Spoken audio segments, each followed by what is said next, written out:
Up, everybody? How the heck you doing? This is a test of the Whoa, emergency. that's loud. I found the old music. We're gonna play the old music. It's the Eddie Block Show. Drunk up along the side, ready, let's go. Hey, it's the Eddie Block Show. If you agree or disagree, let them know. Yo, drunk uncle, drink low. We got 2 hours to chat like strange animals. Eddie Block and drunk uncle are great hosts, so we got 50 miles in the trolls. That doesn't sound right to me. Yo, it's the Eddie Block Show. Drunk uncle on the side, ready, let's go. Hey, it's the Eddie Block Show. If you agree or disagree, let them know. Yo, drunk uncle, drink low. We got 2 hours to chat like strange animals. Excuse you. Drunk uncle are great Excuse hosts, so we you. got 50 miles in the trolls. Let's roll.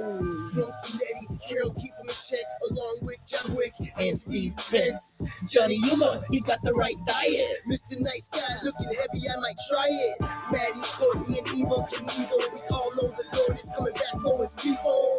Come get some Jay. Pray for Trump. We all love Willow Pie. Britt got the plug. What's up to Kim Toe? I got to say hello to Julius Newman, Ringo Brothers, me Vato, Emily Graham, got the link on like Pronto. Jim Bob's a silly guy. Deborah's head honcho. Gene Speck and Gene Smith, don't confuse them. Boris might step off, he's sick of this looting. Richard will pull up and get retribution. Bonnie's taking over the show. Susan Solomon, following Patriot movements. Brianna, the truth, Muse might bruise them. Danny Huddy, saying what's up on the daily now. Yo, we don't play around. These minds just might lay you out. If you wild out, Carol will put you in timeout. You can come test the chat and find out if you're anti or BLM. You can ride out. Yo, it's the Eddie Block Show. Drunk uncle on the side, ready, let's go. Hey, it's the Eddie Block Show. If you agree or disagree, let them know. Yo, drunk uncle, drink. All right, I'll give you the good stuff. 2 hours to chat like strange animals. Eddie Block and drunk uncle are great hosts, so we got 50 miles in the trolls. We got his favorite stuff at Costco today, didn't we? We all proud Americans got rides of Harley. Yo, mega sheepdog, I'm never sorry. This is the future, Matt Rogers and AI. We all got bread to kill and we stay fly. Ryder and AAL are here. Yo, drunk uncle, slam another beer. Northern Teresa and Josephine, all patriots. I'm gonna play the whole song today. Diaz brothers keeping their eyes peeled. Biden sucks, yeah, we seen it steal. Lisa D and AJ Alexander, my love and my mini me, you my man Bronx. Penelope, DJT and Sugar and Brownie and Panda and Rooster. Bree and Al from Idaho. Browns and Dorothy ain't no rhinos. Everybody in the channel shady links. If I write another verse, Corey's paying me. Cajun Marine Offlet, David Aguilar, yeah, we some mega stars. Eden, Daisy, and Kelly, Titty 1, Titty 2, it's time to rally. Yo, it's the Eddie Block Show. Drunk uncle on the side, ready, let's go. Hey, it's the Eddie Block Show. If you agree or disagree, let them know. Yo, drunk uncle, drink low. We got 2 hours to chat like strange animals. Eddie Block and drunk uncle are great hosts, so we got 50 miles in the trolls. Let's roll. Yo, it's the Eddie Block Show. Drunk uncle on the side, ready, let's go. Hey, it's the Eddie Block Show. If you agree or disagree, let them know. Yo, drunk uncle, drink low. We got 2 hours to chat like strange animals. Eddie Block and drunk uncle are great hosts, so we got You ate 50 that miles already? in the trolls. Let's roll. It's Eddie Block. Eddie Block Films, Eddie Block Films, Eddie Block Films, Eddie Block Films, Eddie Block Films, Eddie Block,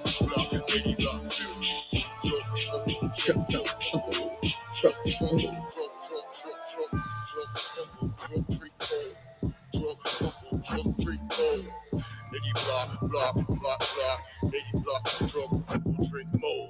Eddie, you a fool for this one, man. Mr. Nice Guy. Proud boy. Yeah, I'm a proud boy.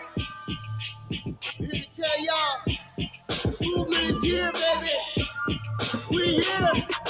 Keep on watching. Keep on listening. Don't pay attention. Woo!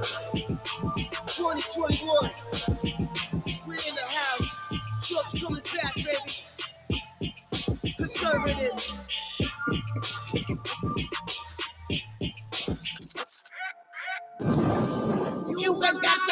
the chamber.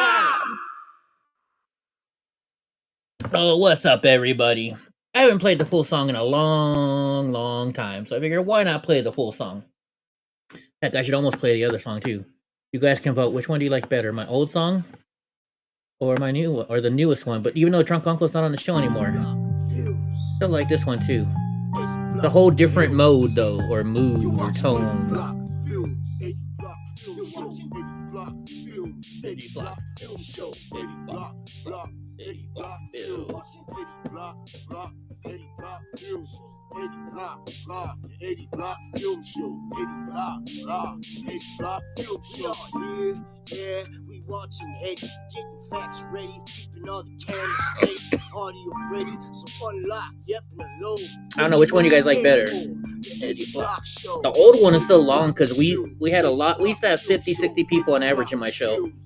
And so we had to put all their names in there to kind of give them recognition.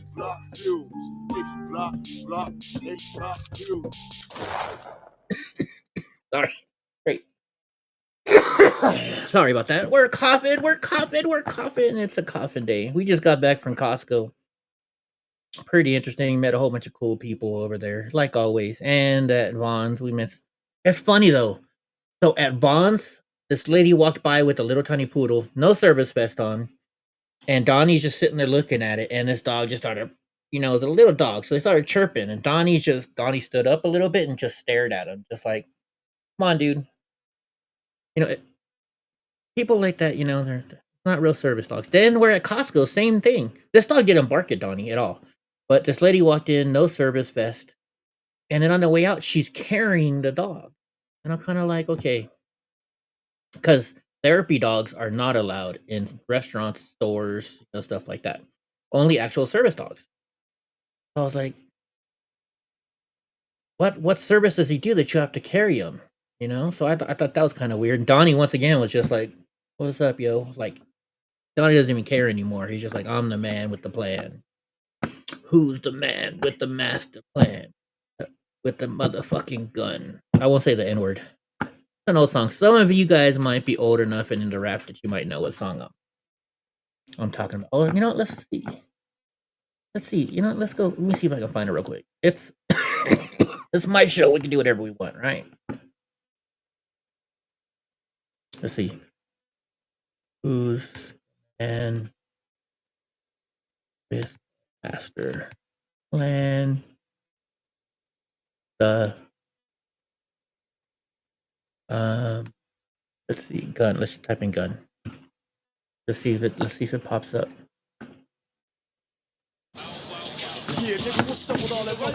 Hold on.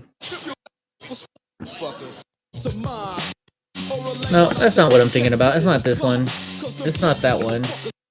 Is it that one? I don't think it is. Maybe it is that one. I don't know. It's been so long.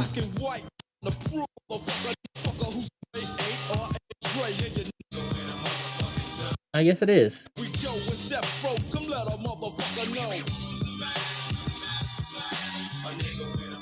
I don't know. That's another song. I know it's another song. I don't have it right now. I don't know who sang it. Maybe somebody can remind me.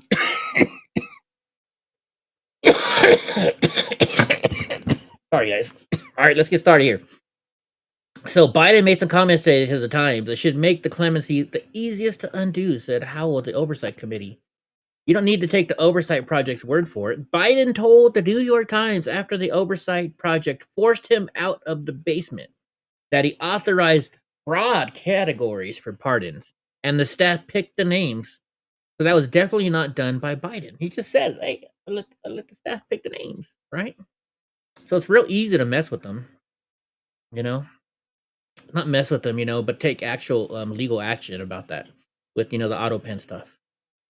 Polymarket is only giving a 37% chance that the Somalis who committed billions in fraud in Tim Walz, Minnesota, and used it to fund terrorism actually get deported. Only a 37% chance. I actually, might be a little bit lower. It might be a little bit lower. Who knows? Who the heck? Hold on. Somebody made a video about Jasmine Crockett running for Senate, so let's watch it. Oh my gosh. I can't believe they use the song.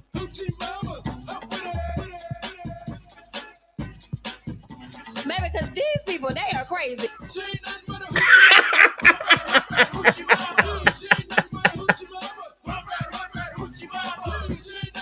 Speaking of Dr. Dre and Ice Cube. Hood rat, hoochie mama. I gotta play it again. Oh my gosh, this is too funny.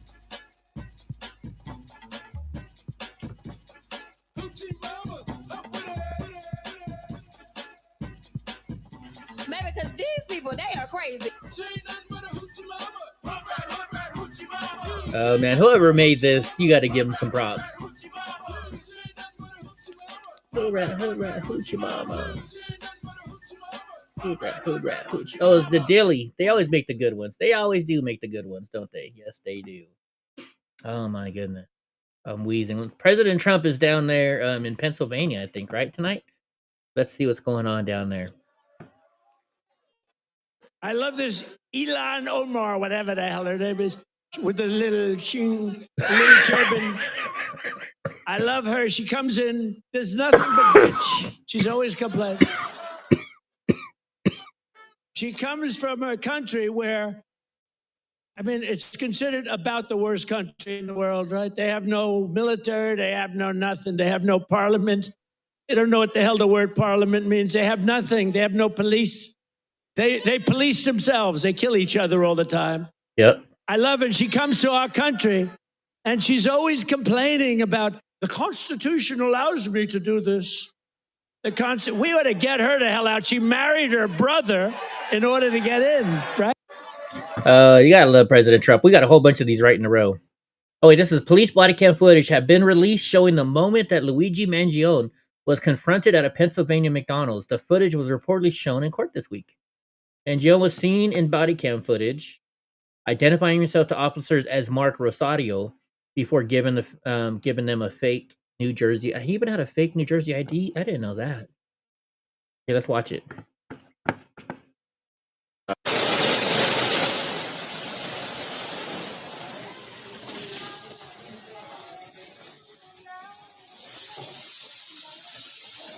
Yes, sir.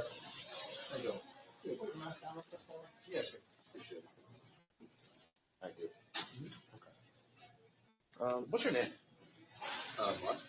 What is it? Mark. Mark? Yes, sir. Mark what? Rosario. Rosario? Someone called. They thought you were suspicious. Oh, I'm sorry. Do you have your ID on you? Yes, sir. Thanks.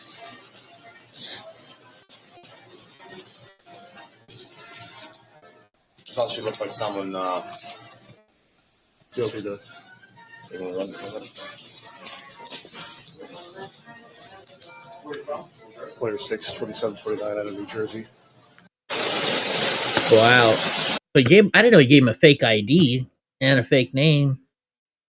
So he's not just in trouble for murder, he's also in trouble for, the fake ID and stuff is probably nothing compared to those other charges, but at least it's a backup plan in case the other stuff doesn't go through, right?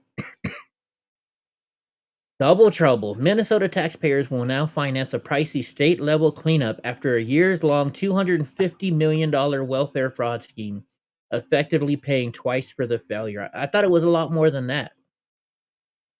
But hey, you know what, Minnesota? You get what you get. You fuckers had to go. And you voted this guy in. You voted Ilhan Omar in. You vote Democrat all the time. And well, you know what? You get what you get. Speaking of Minnesota, here it says, the Somali man from Minnesota films himself threatening to pop, a.k.a. shoot ICE agents, when he sees them the next time. Let's see this. Oh, Ace, I actually heard you guys pulled up to Owatonna, the Big O. And you pulled up when I was not there? Oh, so puss-ass shit, boy. You gonna get popped next time I see your ass. Bring the whole cavalry. Yeah, boy, you guys are scared. Scared of the Stingray, baby. Woo! The Stingray. He even gave himself the name The Stingray. Oh my gosh. That's like, didn't that guy from what's the Karate Kid TV show? What do you call it? What is it called? The Stingray. He called himself the Stingray too, right? The Stingray. Cobra Kai. Wasn't that what he called himself? The Stingray? Yeah, this dude. Remember this dude? He called himself the Stingray. Oh my gosh, dude! Nobody's afraid of you. You're like, oh, they knew that I wasn't there, so they showed up. Shut the fuck up. I saw this on Facebook, so I copied it and shared it today. In a world where medical error is one of the leading causes of death, you better be doing your own research, right? I don't know. Senator Rand Paul is crafting legislation to ban welfare for all illegal aliens. No way. Let's see it. Let's see what he's saying. I mean, I like to use the 51st state rule, which is if the country wouldn't make a good 51st state, then why are you importing people from that country? If you were to bring Somalia Never thought of it that over way. and just attach it to Florida or the Carolinas, would people want to visit? And the answer to that has got to be no, because the inbreeding coefficient is through the roof. So is the child brides. So is the terroristic violence, clan warfare, female genital mutilation, and an entire economy run on piracy and fraud. And so, like, is that compatible with Western civilization? Maybe that's why Ilhan Omar married her brother. I mean, they probably cut her private parts off, and so she probably doesn't have any relations anymore. The answer is, of course, no, right, Senator? Like, well, so and why- it also gets to a fundamental point of how you design your immigration system. So while I am for lawful immigration, I'm not for zero immigration. I think we should be selective in who the immigration is. So I've often been long been a fan of the employment-based visas. They're called EB visas, EBV. So they're 1 through 5. They include sometimes people who will bring $1 million and create jobs. Some of them are doctors, some are engineers, some are nurses, and these are people we accept. But I would also say even people who don't have education that are hard workers, if you want to come and be a hard worker. But that's why we should have an absolute sort of wall around our welfare system. We give too much welfare to our own people, but we don't need to be giving any welfare to people who come to the country. In fact, I'm a big believer in the sponsorship idea. If you come to this country, you should have a sponsor, and your sponsor takes care of you. Instead of putting them on Medicaid, no, your sponsor should pay for your health care. Right. And that should be it. And that should be a limit. If you can't find a like sponsor, then guess what? We may not need another person here. And I think there are ways we can make immigration much more self-sufficient and much more likely to bring in the best people. But if you're coming in and you're going to get put on Medicaid and you want food stamps, you need to stay where you are. You're not an asset. You're now a drain to our country. So I think we need to reassess all these laws. My staff is looking at this currently, and we're looking to see if there's any more of these laws that we can restrict so there isn't any beacon of welfare to come to our country. Yeah. And if you were to get rid of that, I wonder how many people would re-migrate back to their own countries if you were to stop the goodies. Possibly. From flowing. No, they'd still stay here. Our country's still better. Let's go to X real quick on here. Oops, wrong one. Here, let's go to X. Let's ask Grok a question. Let's do some questions with Grok.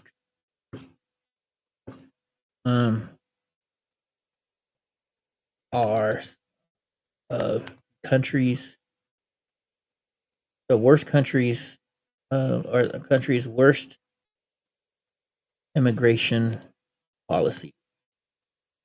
Let's see what it says just with that simple question. Let's see what I'm trying to find out is what countries require the most restricted. Yeah, here we go. So immigration policies are often criticized for being overly restrictive when they impose excessive barriers to entry. So North Korea, the key restrictive, virtually no legal immigration pathways. Entry requires state approval, often for propaganda or elite purposes only. Defectors face severe penalties. I mean, who wants to go to North Korea anyways, right? Human rights abuses, policies isolate the country entirely, preventing any integration or economic benefit. Okay. The Vatican City. Citizenship limited to cardinals, Holy See diplomats, or church service workers, about 800 residents. Half with citizenship, no general naturalization. I didn't know Vatican City was its own country. That's how, and I'm a Catholic. Liechtenstein. 30 years of residency required, 5 if you're married to a citizen. You must renounce your prior citizenship and annual quotas for non-EU migrants. This excludes most applicants, prioritizes wealth and ties, leading to accusations of social exclusion in a tiny affluent state. What about Qatar? Let's see what Qatar requirements are. 25. You have to live there for 25 years with no absences over 2 months. So if you leave, you can only be gone for, let's say, 59 days at the most. Must have valuable skills, but no full rights post-naturalization. So you still don't even have rights when you become a naturalized citizen. You need sponsorship, system ties workers to employees. So when they bring you over, only if you have a job and your boss... I saw a recent video on this too. So in Qatar, you can't be in there unless you get so you can work. And whoever you work for, they take your passport and you must work for them, and they give you shitty wages, and it's just... But from people from like freaking Somalia, they do it because, well, it's better than where they live. So Kuwait requires 20 years residency, 15 for some spouses. Requires Arabic fluency and 5+ years as a Muslim. They got to prove that you've been a Muslim for at least 5 years. Sponsor-based visas with deportation for job loss. So if you lose your job, you're deported. Bhutan. I've never even heard of the country Bhutan. 20 years residency, 15 for government workers. An oath of allegiance to the king, revocable for criticism. So if you criticize the king, you're out. But yet, America is such mean people. Saudi Arabia. Saudi Arabia has no automatic citizenship by marriage unless you're Muslim. 10 years residency for naturalization with strict cultural religious tests. So you have to prove that you know everything about being a Muslim, it sounds like. Bans non-Muslim places of worship. So you can't go to a Christian church, you can't go to a Catholic church, you can't go to a Jewish church, you can't go to anything. Japan requires 5 years of residency, but years-long screening. You must renounce other citizenships. Nikkei law offers cash to unemployed Latin American descendants to leave. So if you don't got a job, they give you some money and say, get the fuck out of our country, basically. Maybe that's what we should do. Maybe that's what we should do here in America. Look at that. Well, we offered them $1,000 to leave, and they still haven't left. I wonder how much they pay to leave. How much does Japan pay unemployed people to leave?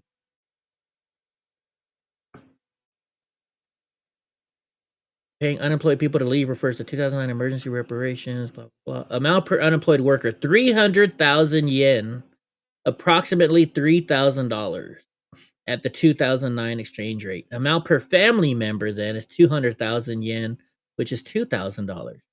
Additional support, one-way airfare for the family, plus a temporary allowance for living expenses during transit up to a few months.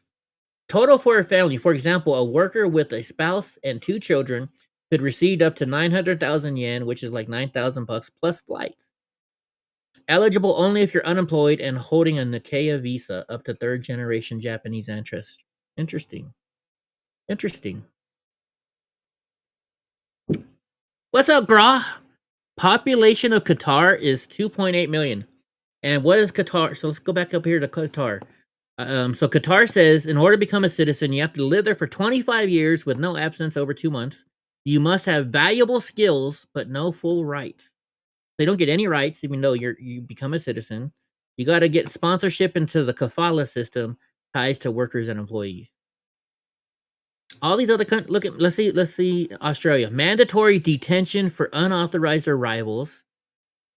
So that means you go straight to jail if you're not allowed to be there, right? Offshore processing in harsh conditions, strict points-based visas.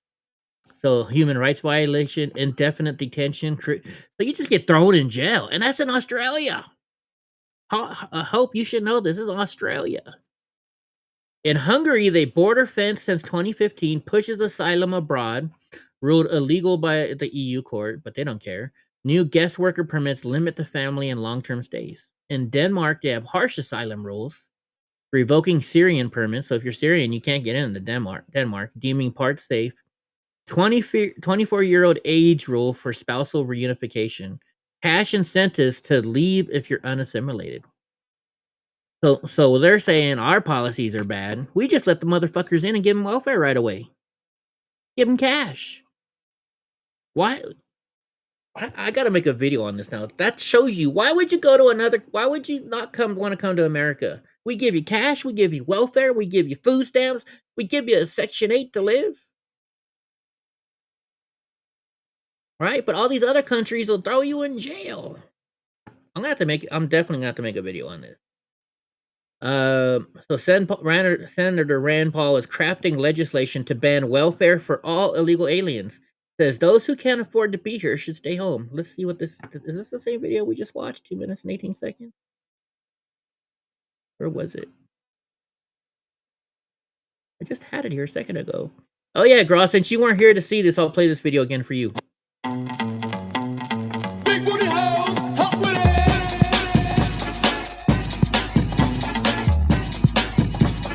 Hoochie mamas, hop with it. Maybe because these people, they are crazy. She ain't nothing but a hoochie mama. Hood rat, hoochie mama. She ain't nothing but a hoochie mama. Hood rat, hoochie mama. She ain't nothing but a hoochie mama. Hood rat, hoochie mama. I'm sorry, that's just too funny.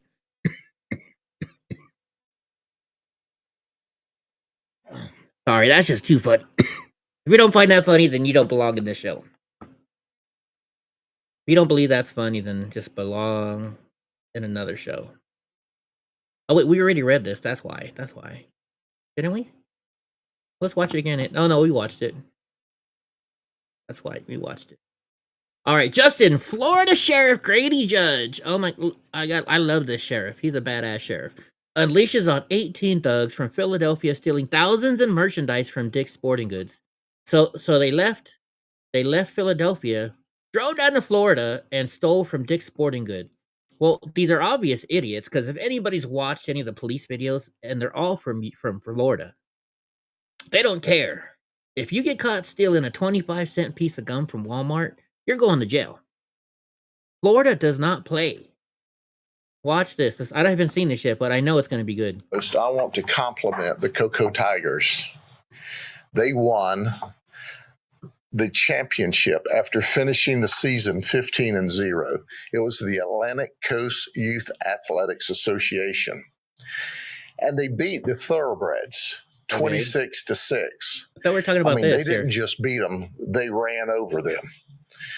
And the Thoroughbreds were from Philadelphia, Pennsylvania. Oh, here we Now go. I want to introduce you to 8 of the Thoroughbreds. And here, oh wow! So you mean they're talking about the football team came down and started stealing from stores? No way! Now I see why he added that in they there. are. You look at the Thoroughbreds, and you find out what were they doing. What were they doing on Saturday morning? Well, let me tell you what they were doing. They Ubered from where they were staying. They had come from Philadelphia, Pennsylvania, down to the Dick's Sporting Good in Posner Park. Not only did they Uber down there to shop, they had no intentions of paying for their product.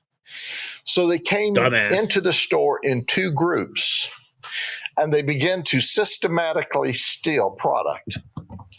And that's exactly what they did. They stole, and they stole, and they stole, and they stole. Oh and they shit! stole. Look at this. Even he blew up the freaking receipt of what they stole. Let's see what they stole here.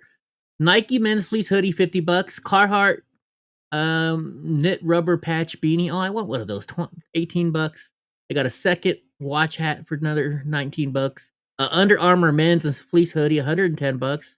A Nike woman's Swift repel. At least they figured they'd buy something for their girlfriend, $125. Or they just didn't know what it was. A Nike Swish wristband, $10. Chrome Skulls Oxygen Lip Guard, whatever that is, $24.99. A Shock Doctor Adult Max Air Lip Guard, I think maybe those are what you put. Nike Adult DTAC football gloves, $70. Jordan Fly football gloves, $60. Carhartt beanie, $25. Adidas adult sports, whatever it is, $45, $31, $110, $19, $115. Man, they're doing some big shopping there. Yeah. How do you like that? What's the total? This is everything that they stole. I love this, Sheriff. And guess what? As we've said before, you can't go any place, anytime that you're not on a camera. So Dick's Sporting Goods knows that they're stealing because they're watching this systematic, organized theft ring called a football team. See, white people can use that systematic too, right? Now, not only did they steal 47 items, but ostensibly, they may have cost their team the championship and the football game, because I don't know if these all were starters or not, but I can tell you that we were finishers. Oh! We arrested them. I love We it. took them to the Juvenile Assessment Center, and we put them in lockup. But I want to introduce you to their coach. His name's Raynon Bynes, B-Y-N-E-S. So when we notify the coach who is responsible for them, you would think he would be interested in holding them accountable and responsible. Instead, he goes to the deputies and begs them not to take these young men into custody. Oh, don't arrest them. Drop the charges. Let them go. And then when we said no, then they go to Dick's Sporting Goods, to the manager, and said, oh, don't charge them. Don't charge them. They were not taking bubble gum, one piece to chew. They stole over $2,000 worth of products, over 47 different products they stole. Oh man, you gotta love this sheriff, right? Sheriff Grady Judge. You know, like I said, Florida does not screw around. They don't. Here's another awful story, and this is out of another Democrat-run state, Hawaii. So Ronald G. Johnson, a circuit court judge in Hawaii, ordered the release of a convicted sex offender with 300 prior arrests, despite prosecutors' objections. Just days after his release, Tommy Childs was arrested again for biting a police officer on Thanksgiving Day. So this guy has 300 prior arrests, and the judge says, just let him go.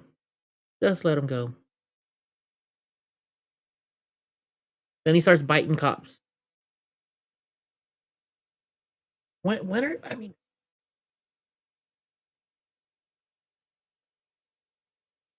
do Democrats think this is okay? Can somebody explain this to me?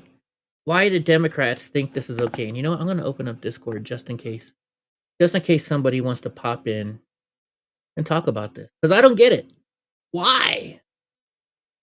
Why are you going to let people murder? I mean, how many times in just the last week alone, they've let a rapist out and then they rape somebody the next day. They let murderers out and they murder somebody again. Why do Democrats do this? And why do they think it's okay? Are there that many people breaking the laws that are going to say, "Oh yeah, you know what? They're breaking laws. You know, they're letting these people go, so we're going to vote Democrats." What do you guys think? Because I'm just baffled by it.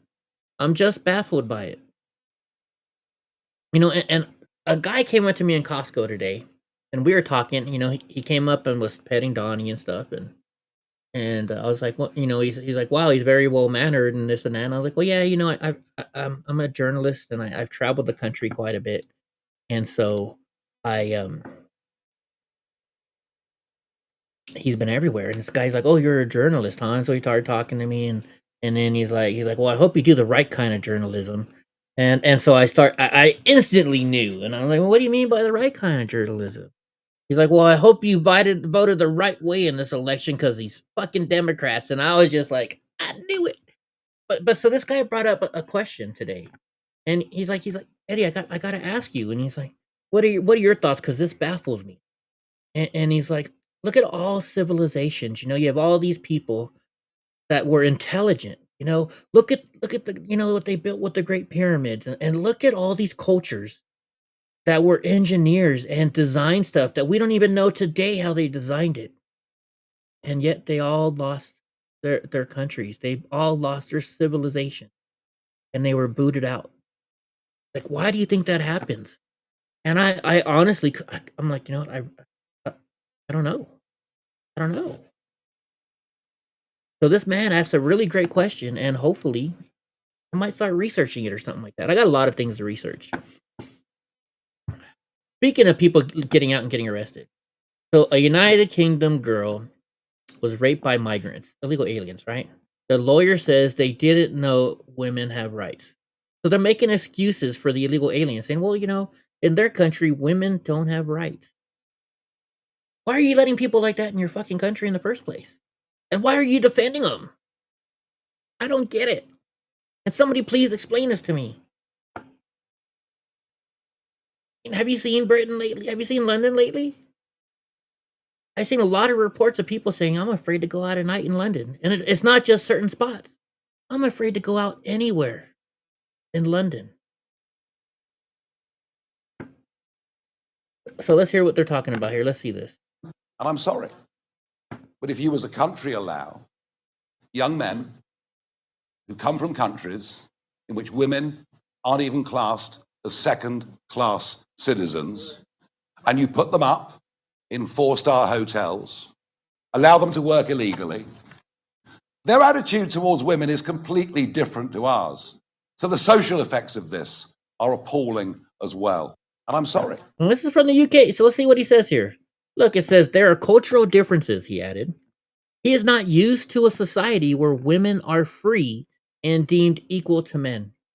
He is not used to a society where alcohol is freely available. He is morally at sea. There are massive culture barriers that have become massive moral barriers. He suggested that the rapist could still be able to make a life for himself in this country when he is released.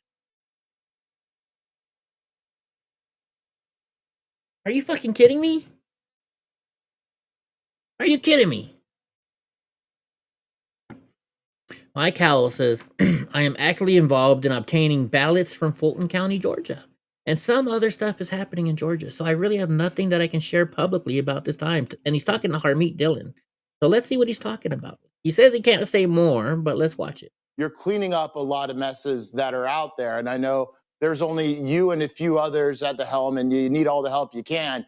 But when we look at the ramifications of the mess that the Biden administration left behind, a lot of it has to do with an issue that's core to, I know, your long-term cause. That's election integrity. And with the recent great news of the pardons of the contingent electors, it seems the administration is really trying to clean up some of that. One area I want to ask you about is the Kristen Clark era Civil Rights Division went after True the Vote and allied itself with Stacey Abrams, and there's still ongoing litigation in that matter. Is this something that your office is looking at? Yeah, I can't really comment on that. We try to avoid commenting on things that are ongoing. I am actively involved in obtaining ballots from Fulton County, Georgia, and some other stuff happening in Georgia. So I really have nothing that I can share publicly about that at this time. So what do you think is going on, guys? Well, let's move to something that you certainly did close down. And my organization, the Oversight Project, was very happy to help out your office in this, the consent decrees. Interesting. All right, so we got dumbass Chucky Schumer here. Good old dumbass Chucky Schumer. Hold on, let me look at something real quick. I got to double check something quick. Okay, there we go. Guess it's working. Okay, I got it working. Okay, it's working. Didn't look like it was working. Oh, well, chat's not working, is it? The chat's not working. I wonder if chat's working on here. Okay, now it's working. Okay, there we go. Now it's working. All right. Good old Chuck Schumer. Dumbass Chuck Schumer. A furious Chuck Schumer says he's about to storm up the Secretary of War, Pete Hegseth. Let's see what he's saying here. Now, finally, this afternoon, Secretaries Hegseth and Rubio and top officials will brief the Gang of Eight and I'll be there. I plan to confront Secretary Hegseth on exactly what the hell is going on in the Caribbean. I plan to demand Secretary Hegseth give... What's going on in the Caribbean? Haven't you seen the videos? We're taking out the narco terrorists. We're taking out the people bringing the drugs over here. And you're saying, yeah, but how do you know that they weren't forced to do it? Well, I'm sorry, but it's a casualty of war. If we're gonna kill 6 or 7 people to save hundreds of thousands, if not millions, of people's lives by not bringing fentanyl and cocaine into this world, would you rather save 6 people and let 1 million people die, or would you rather save 1 million people, but you have to let 6 people die? Think about it, folks. Think about it. The total, unedited videos of what happened in the September 2nd boat strikes. Trump originally agreed to do this, but now they're afraid. What's Hegseth hiding? And second, I will demand of Rubio and Hegseth what the hell is going on in the Caribbean and in Venezuela. What are their plans? How far do they plan to go? Trump has already talked about Venezuela waters and even going attacking Venezuela on land. How far do they intend to go? And when As Trump far says as far as it takes to get rid of these freaking narco terrorists killing people. And they're not just killing people in America. They're killing people in Canada. They're killing people in Mexico. They're killing people all across the world with these drugs. crazy things, does he really mean Why are you them? standing up for him? And will he drag America into an endless war? It's about getting... Okay, so it's Venezuela. Let's see. Venezuela, United States. We have Venezuela, United States. Let's look up. Let's look up. What kind of military does Venezuela have? I would start. I guess I can. Let's ask Gronk. Oh, there you are, girl. Let's buy him a fishing boat.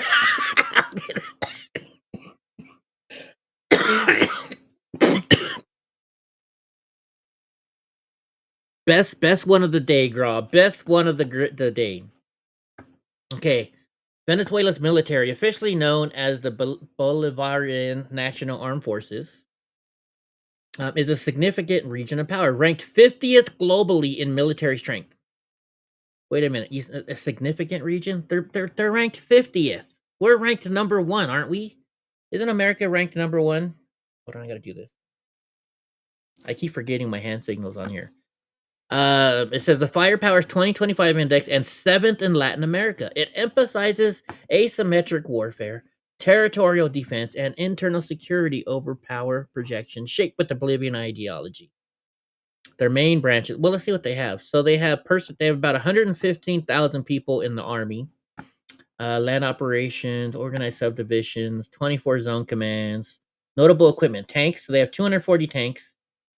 30 French upgraded AMX-30, 600 armored vehicles, artillery, 200 self-towed or self-propelled guns. Oh no.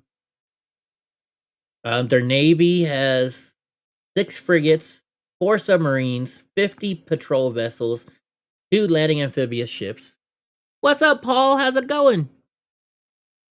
So their aviation has 79 combat aircraft, 24 fighters, 16 F-16s, U.S. grounded, 23 K-8, blah, blah, blah, and they have helicopters.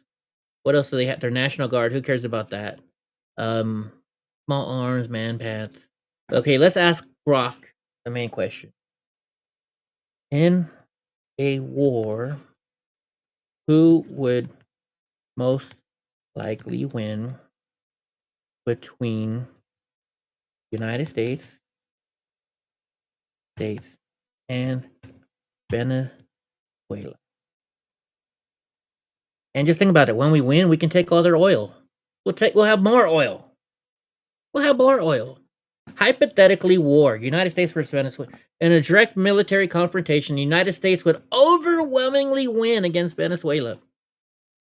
The U.S. is the world's preeminent superpower, ranked number 1 in the 2025 Global Firepower Index, while Venezuela ranks 50th. The disparity spans manpower, technology, logistics, and funding, making any conventional victory for Venezuela implausible.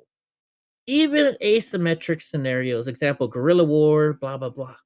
So yeah, United States would win. And so why are you worried about us, Chuck? Why are you worried about us? You just hate everything President Trump does. For the American people. The American In people fact, are I watched entitled to a see video last night. Let me the see if I can unedited find it. videos. Last week, Trump said he'd have no problem releasing the videos. Then yesterday, he walked back his Let me statement, find it. claiming he said it was fake news. You know, this guy's amazing. He said it. It's on the air. Millions saw it. Now he says it's fake news, even though he said it. It means he's a fake. Really? Let's be clear. The only way to bring clarity is to release the full unedited tapes. That's why the NDA included a provision requiring the Pentagon to hand the tapes over. If they don't, Pete Hegseth's travel budget gets slashed 25%. And this proposal had the support of Democrats and Republicans, including Wicker, including Republicans in the House and Senate. It shows you that You can both take parties are Jazzy united that these videos Don't ought you mean to the be new senator released so the upcoming of American people Texas? can see them. Congress is united and demanding transparency. I strongly support this provision, fought to keep it in the bill. Trump, Hegseth, Rubio must do the right thing. Hey, motherfucker, you got to say President Trump. I'm sick and tired of everybody just saying Trump. His name is President Trump. He earned that title. And they all must release the tapes and tell the American people the truth the people deserve to hear. Wow. Okay, so watch this video. So I watched this last night before I went to bed. It was a great video. I'm not going to show you the whole entire thing. But so this company, it talks about fighter jets. It's the top 5 most feared fighter jets on Earth. So number 5, I believe, is hold on. Number 5. The Eurofighter Typhoon. In October 2025, Germany dropped 4.4. Hold on, let me see. I What think it's happened to Germany. number 1 will shock you. If you agree that air dominance keeps America safe, type proud Load in the the boat up comments for him. below. The European Warrior. Number 5. The Eurofighter Typhoon. In October 2025, Germany dropped $4.4 billion on 20 more of these jets. You don't spend that on yesterday's technology. Okay, so that's Germany. Okay, so number 4 is this. Number 4. Russia's Su-57 Felon. Russia calls this their F-22. Killer. The reality. Complicated. The Su-57 So flies... that's the Russian jet, and that's only number 4. Okay. Tampon Timmy can go too, right? China's Chengdu J-20 Mighty This is Dragon. China's one. October 2025 satellite imagery confirmed the fear. China operates... Now these are not as good as our jets, but they have more of them. They have like, I think they're planning to have like 3,000 in the next by 2030 or something like that. Okay, let's go to the next one. This is number 3. The Ghost. Number 2. The Oh, F-35 whoops, hold on, Lightning did I 2. skip one? Now. No, I didn't. The I J-20 didn't. We're right. The F-35 Lightning II. Over 1,000 built. America and allies operate more F-35s than Russia and China have 5th-generation fighters So combined. number 2 is an American plane, right? How much left? We're gonna watch the last 5 minutes of this because the top 2 planes are United States planes. 3 versions. F-35A takes off normally. F-35B lands vertically. F-35C operates from carriers. Same stealth, same sensors, different missions. August 2025 brought history in Nevada. An F-35 completed tests carrying B-61 to 12 nuclear gravity bombs. Message to adversaries. This stealth fighter delivers nuclear weapons deep into enemy territory undetected. The real magic: sensors. The F-35 doesn't just see the battlefield, it understands it. 6 cameras provide 360-degree coverage. So what this means is, it says 6 cameras provide 360-degree coverage. So fighter pilots now, they have they fly with virtual reality headsets.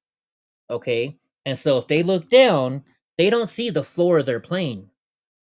They look straight down. They see what's below them. They see the sea. They see the land. if they look behind them, they don't see the co-pilot in back of them or whoever that or whatever's behind them. They see whatever's behind them. It's pure 360 beautiful footage that this plane sees through. Let's see through the aircraft, looking down through floors, behind, everywhere. Threats identified, prioritized, and shared automatically. 2025 upgrades include AGM-158 cruise missiles, GBU-53 Stormbreaker glide bombs reached operational capability, precision strike against moving targets in all weather, destroy enemy convoys in snowstorms from... So they all take off the same, but the landing is different. So the only one that lands differently basically is the one it's like the Harrier. Is it the Harrier? I think it's called, where it just goes. But they all take off the same. 50 miles away without being seen. So this one can fire a missile from 50 miles away and they're still not seen. F-35A costs about $80 million. Operating costs dropped to $35,000 per flight hour, cheaper than legacy fighters. Over 15 countries operate F-35s. Oh, you're saying that's cool how they take American off. My bad. F-35s fly with British, Italian, or Japanese Look at that F-35s, beautiful plane. they share data seamlessly. One sensor network spanning nations. So here's what it means. So if you have a whole bunch of these planes in the air, the pilot doesn't have to say, hey, fighter number 2, this is what's going on. No. The fighter number 1 plane automatically ships all the information to all other F-35 planes in the area and others. You'll see. Just wait till you see the next one. 2025 combat action. Navy F-35Cs shot down multiple Houthi drones over the Red Sea. First Navy variant combat. Flawless missions. June 2025 strikes against Iranian nuclear facilities with F-22s suppressing defenses before B-2 bombers delivered payloads. So basically, these guys fly in, they take out all the targets. 170 to 190 aircraft. So what these planes do is, your B-2 bombers, they don't have weapon systems that are very capable of doing a lot of stuff, right? They're just there to drop the bombs. So these guys fly in first. They take out all, the anti-aircraft weapons and stuff like that. And then the B-2 bombers come in and finish off the job. In 2024. Now watch this next plane. Record year. The F-35 is a quarterback in the sky. Connects everything. Fighters, bombers, ships, ground forces, satellites. Pilots see the entire battle space. Launch a weapon. Every friendly asset knows instantly.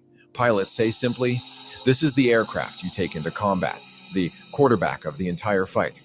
But one fighter makes even F-35 pilots pause. This is the best one. One jet never lost an air-to-air engagement. Ever. Number 1 is untouchable. The king. Number 1, the F-22 Raptor. Beautiful the king plane. of the skies. Only 187 built. Production ended 2012. Yet this remains the most feared aircraft on Earth. Why? Nothing can touch it. Stealth first. The F-22's radar cross-section equals a marble. Enemy radars see nothing until the Raptor is inside missile range. By then, is that what it's called, Gra? Engines produce 70,000 pounds thrust combined. Beautiful. So Gra says it's called auto autonomous location. All the new drones and planes have it. I didn't know that's what it's called, but I mean, it's just awesome what these planes can do. And just wait till you see what this plane can do. Just watch it. I'll shut up. Hope is saying, shut up, Eddie. Power to weight ratio means vertical acceleration like a rocket. Super cruises at Mach 1.8 without afterburners. Kicks to Mach 2.25 when needed. Thrust vectoring nozzles move independently, directing power in physics-defying ways. The F-22 points its nose at targets while flying different directions. Stops midair and pivots. Pilots call it super maneuverability. I'm going to pause real quick because we got a couple minutes left, and then they have the newest fighter jet. I have a video on the newest one, the upgrade from this. If you want to see it, type 1 in the chat or just type yes, I want to see it, and we'll play that next. Opponents call it terrifying. October 2025 brought extraordinary news. An F-22 pilot controlled an MQ-20 Avenger stealth drone during flight using a tablet. Using a tablet, One pilot an commanding iPad. manned fighter and unmanned drones simultaneously. The F-22. So there's nobody else in there. It's just one pilot. So this pilot is flying and shooting down people with one hand, looking down at his iPad and controlling the drone with the other hand. Two surpassed 500,000 flight hours. June 2025 strikes against Iranian sites with F-35s drawing defenses before B-2 struck. Mission succeeded without losses. Upgrades continue. New AIM-260 missiles, enhanced electronic warfare, radar updates. The F-22 evolves, despite production ending 13 years ago. These 187 jets must last until next-generation fighters arrive, still years away. The Air Actually, Force it's not. considers upgrading training jets to boost numbers. That shows irreplaceability. Combat record speaks volumes. Never defeated in air-to-air combat. Not once. Not by anyone. Flies into dangerous airspace and dominates. Pilots describe it as owning the night. When F-22s are near, enemies hide. Run. Each costs over $140 million. Sounds like it's possibly worth it. $300 million with development. Expensive. But you get invincibility. The F-22 represents the pinnacle of American aerospace. Every nation wishes they had it. Russia tried copying with Su-57. Okay, Gross says, yes, I want to see it. But have you noticed that no one talks about the Musk new fighter jet? You know, you said that the other day, and it popped in my head. A couple months ago, I saw something about it, but nothing. It almost kind of made me think like, okay, it was fake. But maybe it's real. Okay, after we watch this next video, we'll look it up. We'll look up about Elon Musk's jet. We'll ask Grok about it.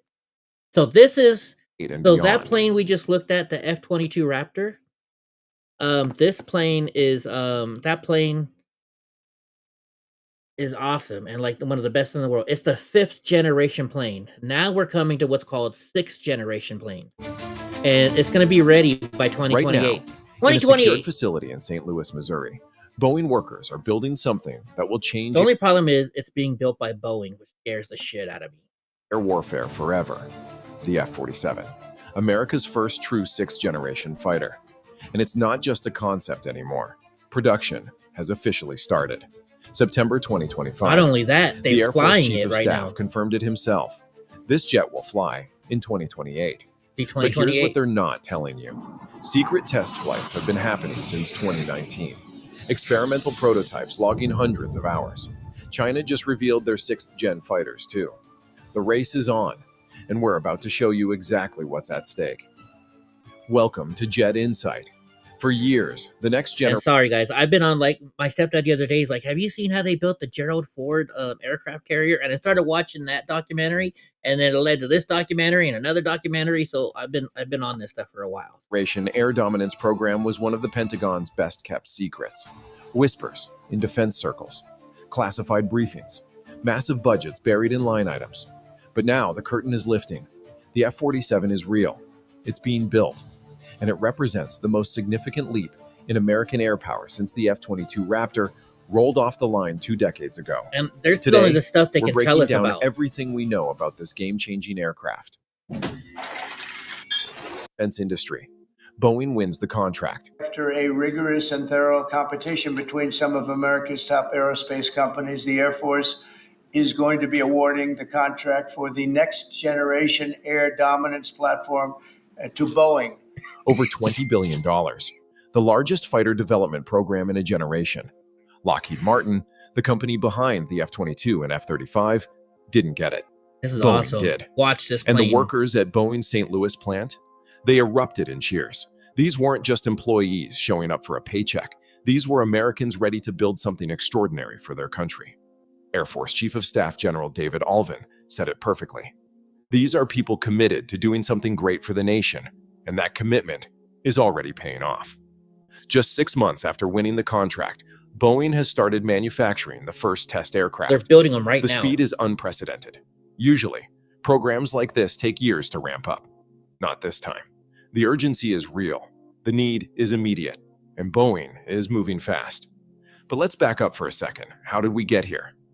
The story starts way back in 2014. Right, Gra? The Defense Advanced Research Projects Agency launched something called the Air Dominance Initiative.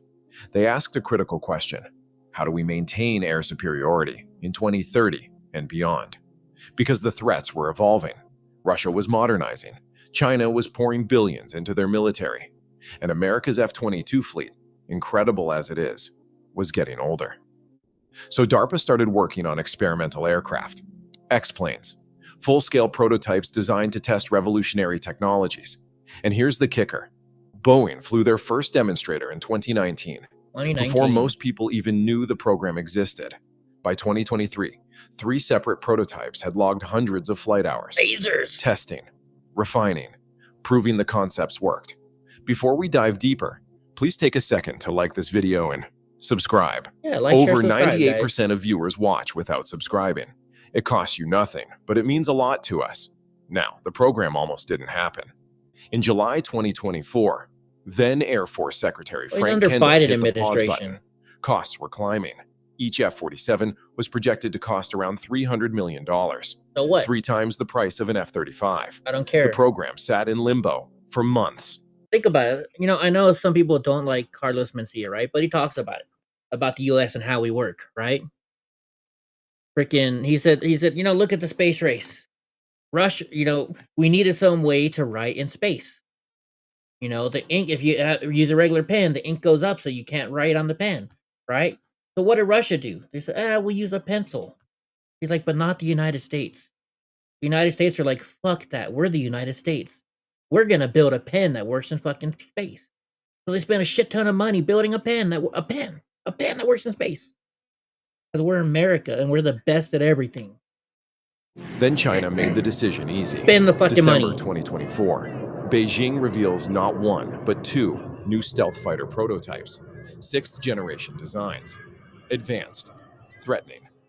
Suddenly, pausing NGAD didn't look so smart anymore. The Air Force did another study, and the conclusion was clear. Me too, Paul. There was no Me too, viable Paul. alternative. If America wanted to maintain air dominance, EMPs. the F-47 Ooh, grok, was the EMP. answer. So in March 2025, the Trump administration greenlit the program. If you're proud of American innovation and our commitment to staying ahead, type PROUD in the comments I'm below. proud. What makes the F-47 a 6th generation fighter? So what exactly is a 6th generation fighter? What separates it from the incredible 5th generation jets we already have? It's not just about being faster or stealthier. It's about fundamentally changing how Here's air the link to warfare this video, works. by the way, if you The want to see it. F-47 isn't just a fighter. It's the command center of an entire battle network.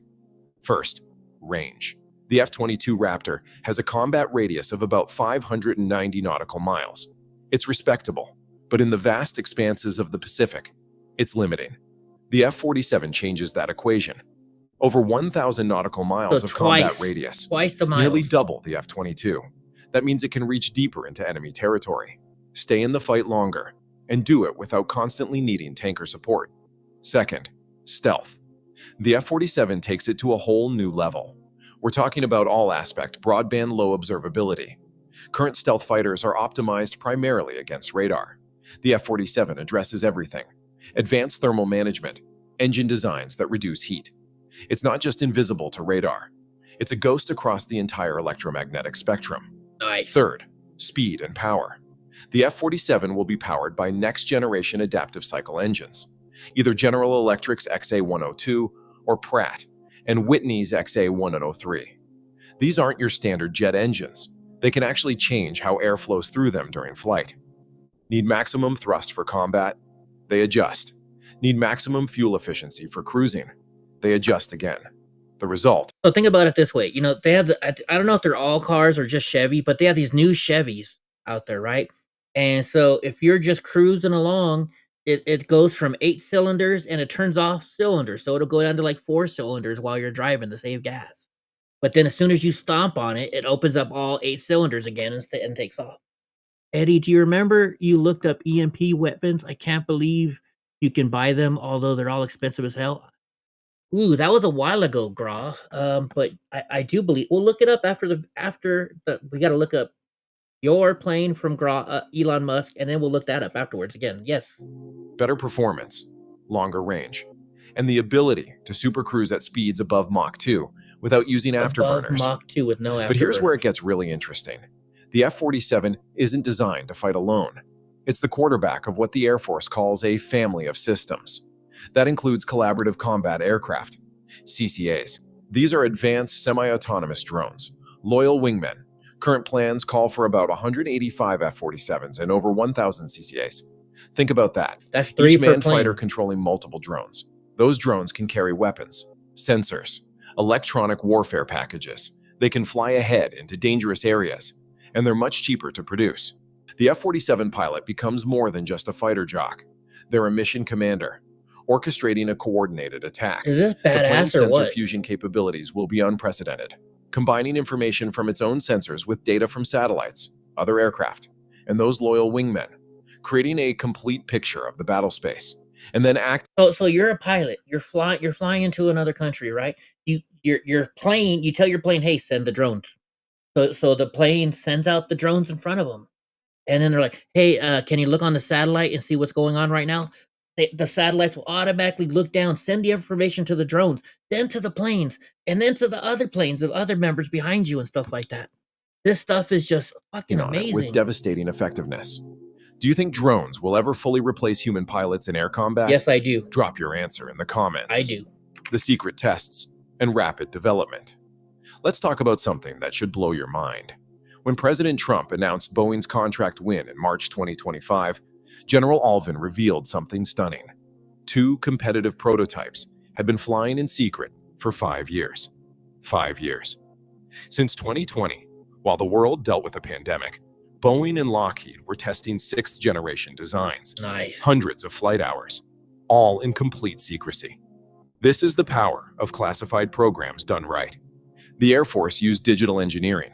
Instead of spending decades on paper designs and endless reviews, they built actual flying aircraft, tested them, learned from them. This is how you innovate at the speed of relevance, and it's how Boeing was able to start manufacturing just 6 months after winning the contract. General Alvin spoke at the Air Force Association conference in September 2025. He was clear about the timeline. The first production F-47 will fly in 2028. Not maybe. That's Not like 2.5 hopefully. years. Will. 2.5 to 3 years. The team is committed. Because the threat is real, and it's now. China's timeline for being ready to potentially invade Taiwan is 2027. Xi Jinping wants his military prepared for that contingency, and America needs to be ready. So Boeing is going fast. Their St. Louis facility has been transformed. Nearly $2 billion invested in recent years. New Nice. manufacturing equipment. This isn't a company hoping to win a contract. This was a company preparing to win it, and that preparation is paying off now. The engineering challenges are immense.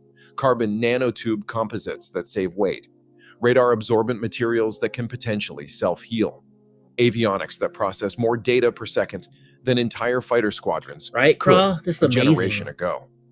And it all has What's to up, work Sneaky together Pete? seamlessly in the most demanding environment imaginable, combat. But the people building it are up to the challenge. When you watch those videos from the Boeing plant on announcement day, you see something Still special. scares me that Boeing's Pride, making it. purpose. These workers know they're not just building another airplane. They're building the future of American air power. That's not corporate propaganda. That's genuine American spirit. And it's alive and well in St. Louis. Why this matters now more The than spirit ever. of St. Louis. Let's zoom out for a moment. Why does the F-47 matter so much? The answer is simple and sobering. The world is more dangerous now than it's been in decades. Great power competition is back. And air superiority is the foundation of everything else America does militarily. Without control of the air, think so, Sneaky you can't Pete? protect your You bombers. think so, buddy? The B-21 Raider needs fighters to clear the path. Without air superiority, you can't protect your naval forces. Aircraft carriers become vulnerable. Without air superiority, you can't protect your ground troops. Modern warfare doesn't work without owning the skies. And here's the problem. America's current air superiority fighter is the F-22.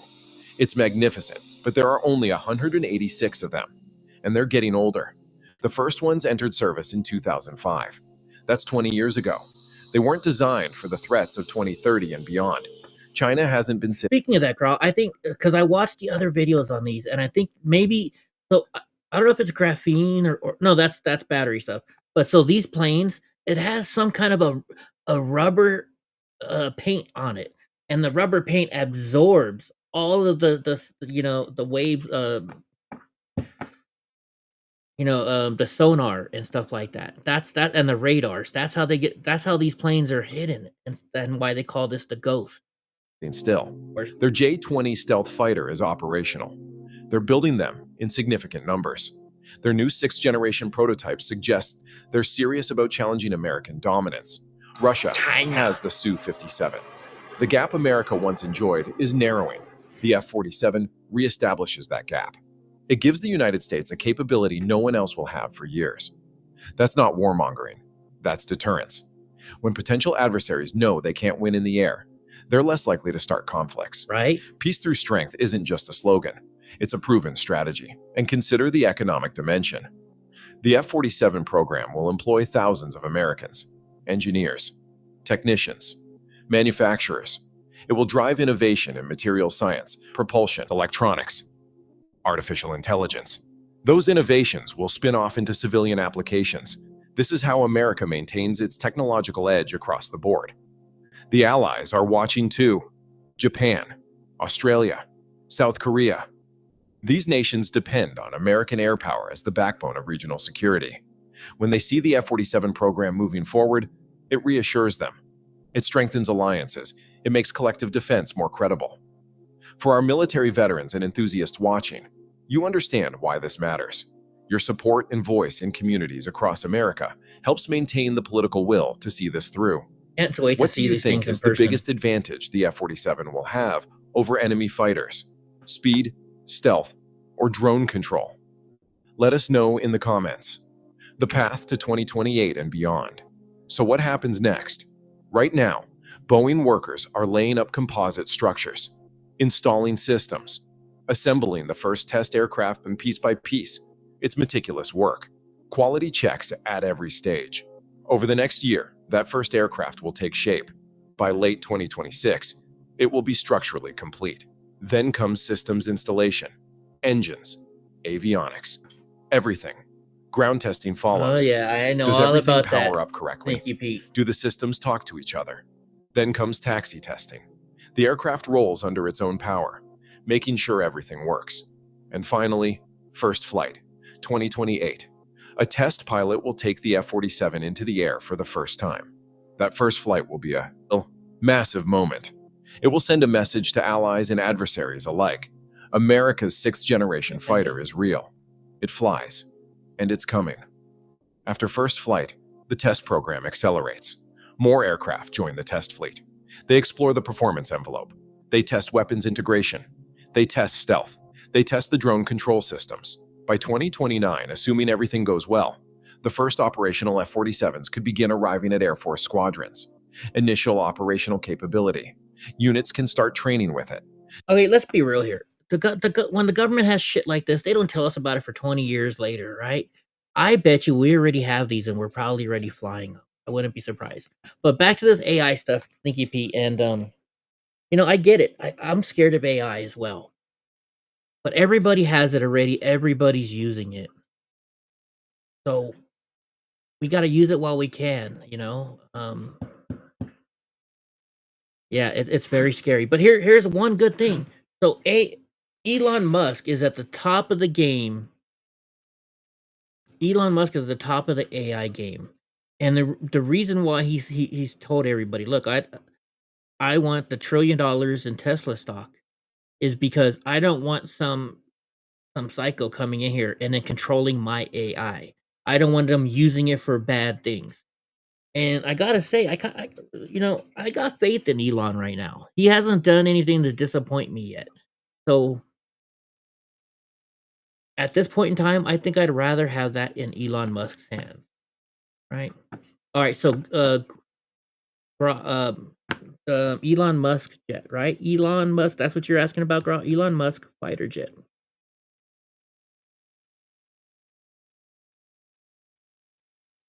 AI is a catch-22. We have to use it because our enemies are. Yeah, right?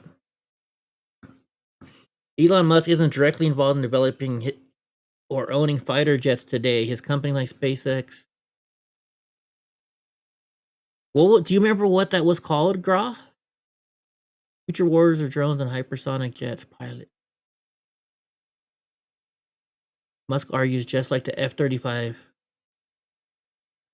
In summary, Musk's fighter jet story is more about deprecating them than building them. He sees drones as a real game changer. Now, this could be a whole way of just kind of getting us off topic, right? Let's look over here then. Let's do a regular Google search. Elon Musk fighter jet. Hypersonic jet that defies physics. So this is a YouTube video that Graw was talking about. Elon Musk is Now I got to tell you though, it could be real and they're just hiding it. But like the other day, not the other day, but a couple months ago, I was like, "Hey, Sneaky Pete, did you check out have you seen the new Corvette?" And I said in the video, and I totally believe this fucking video. And you know me, I double check on shit. And Sneaky Pete's like, "Dude, Eddie, that's a fake video. That's not even, and they're not even out yet, let alone being able to show you this cars." So, but like Graw said, maybe it's all somebody mentioned it that shouldn't have, and now they got to keep it under the rug for a while. once So again you never doing know. the impossible. I don't doubt with He Elon has Musk. already challenged the automotive industry with Tesla, revolutionized space exploration with SpaceX, and made the internet accessible even in the most remote corners of the planet with Starlink. He creates technologies that reshape not just business, but reality itself. A hypersonic fighter jet, faster, smarter, deadlier than anything the skies have ever seen. What is it? A new SpaceX project? Or a secret weapon of the future? Want to find out how Musk is once again defying the laws of physics? Stay tuned until the end.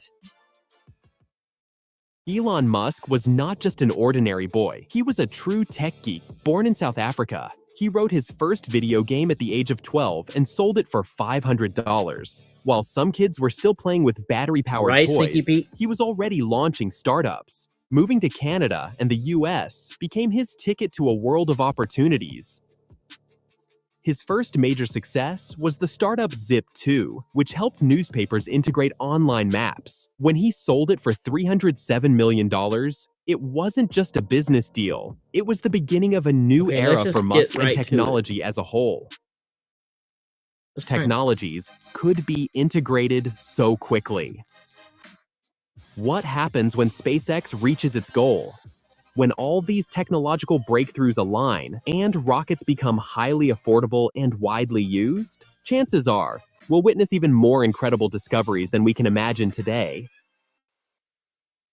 Starship launches are not just tests. They are massive spectacles where fire, smoke, and the roar of Raptor engines turn the launch pad into an arena of future technology.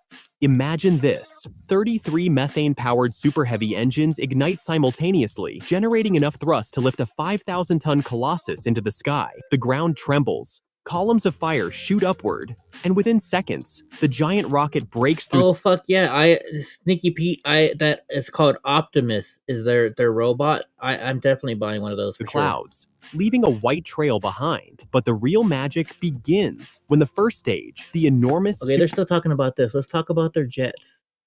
The hypersonic jets you're talking about. systems, which store energy for use at night, accelerating thought processes to unimaginable speeds. Humanity would no longer be limited by languages, smartphone screens, or even So this whole video, I think this video is not even going to show us anything about jets, Graw. predict your thoughts, but truly understands them. Ambition. Forget everything you knew about aviation. This we is the go. best way to describe the impact of Elon Musk's latest announcement. Oh, He didn't I'm just sure step it will, in front of the Sneaky Pete. public. He challenged the entire world. Musk declared that the era of jet fighters is coming to an end, making way for something that will force military doctrines and strategic handbooks to be rewritten. Imagine an aircraft that moves faster than a bullet, maneuvers like a sci-fi drone, and predicts enemy actions before they even press a button. And this is not a movie, not a concept, but a real project that is already emerging from the shadows, something so groundbreaking that even the most battle-hardened generals might be left speechless. Musk also stated that the revolution has already begun and is taking place in secret hangars. The only question is, are we ready for what's coming? Okay, there you go, Graw. Forget everything you thought you knew about fighter jets. Musk's new aviation monster, a hypersonic fighter, is already in development, incorporating technologies from SpaceX. This means autonomy, artificial intelligence, and aerodynamics so advanced. Speed between Mach 5 and Mach 7, 3,800 to 5,300 miles per hour, making it virtually invulnerable to any air defense missiles. Maneuverability? Unprecedented. Instead of traditional aerodynamics, it uses active thrust vectoring. allowing it to perform maneuvers that would tear apart conventional titanium or composite aircraft structures. That's why the body of this hypersonic fighter isn't just metal. It's a carbon It has to ceramic be a drone composite then. capable of withstanding the extreme temperatures of It hypersonic has to be a flight, drone.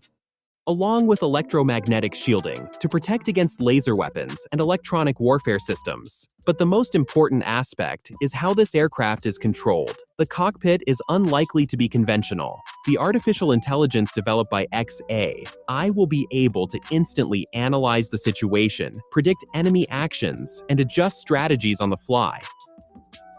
And here's the most crucial part.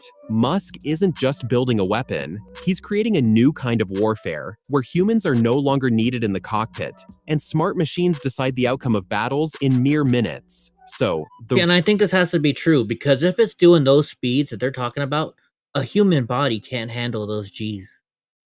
And so once again, what I was saying earlier, they're saying he's not building one, right? We couldn't find anything but this. And Graw's big point in bringing this up was, he's like, whatever happened to that? How come nobody's talking about it?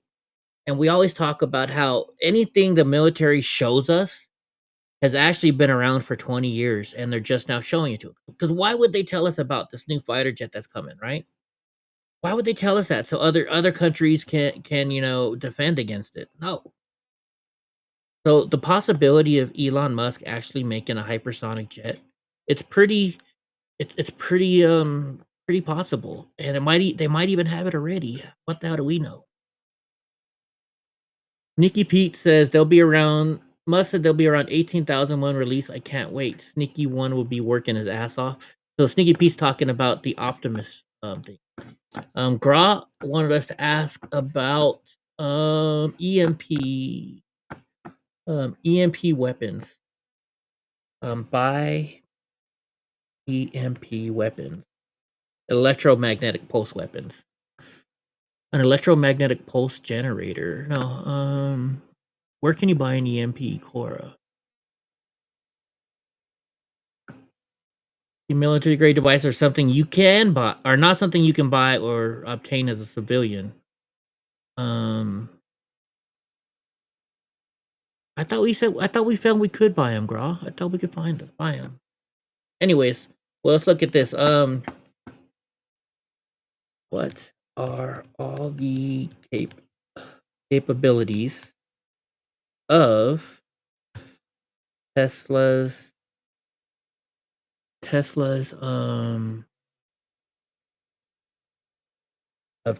Optimus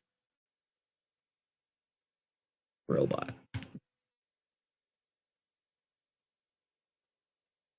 Okay.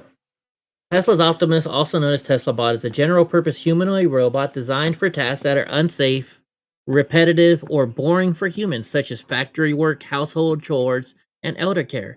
As of December 2025, Optimus is in limited pilot production at Tesla's Fremont factory, with over 1,000 units deployed internally for testing in factories and offices.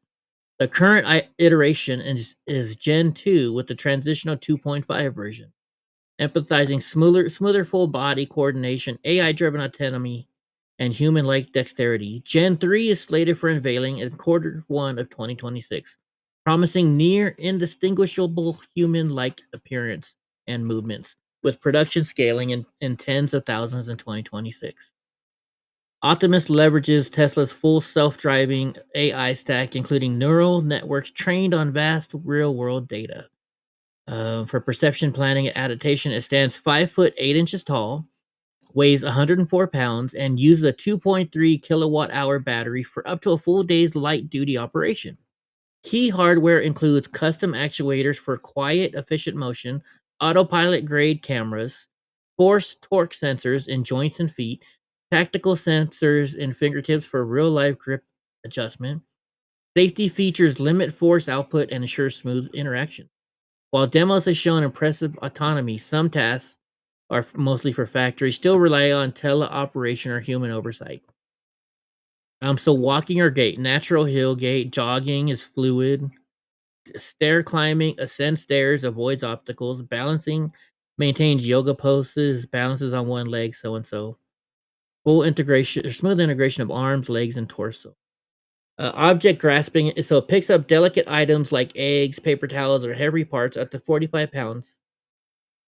Sorts colored blocks by color, places fallen objects upright, handles Model X components on dollies. It opens, closes cabinets and curtains, tears paper towels, removes trash bags, folds your laundry, washes clothes, and even cleans dishes. It assembles parts, so it shakes hands and can do all kinds of stuff like that. So it can identify objects, locate limbs in space, recognize faces and voices. It walks and charges independently 24/7. It improves AI via training, potential for swarm ops, response to human speech and commands. And it's going to be like $20,000 to $30,000. So let's go and let's look up some videos. Tesla Optimus videos.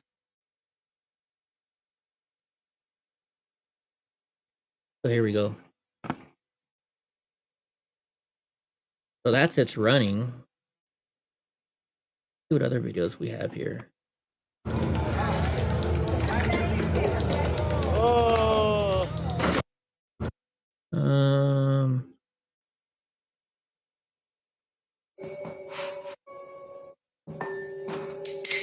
So this is, I don't think this is real. Good night, Graw. Good night, bud. This is the kind of stuff it can do. Here we go. Optimus. It's insane. It's even talking. Say hi to my friend John. John? Where's John? Right here. Oh, hello, John. How are you? How you doing? That's crazy. I'm talking to a robot. From San Jose. Probably from where you were born in Silicon Valley. Wonderful. Where do you live in San Jose? Do you live in Almond Valley, or do you live in the Santa Teresa area? No, I live in Los Gatos. Los Gatos. Oh, wonderful. Very Yeah. Nice area. Where do you live? Beautiful hiking I hear out there. There is. Where do you live? I live in Palo Alto at the current moment. Figures. Yeah, this is awesome.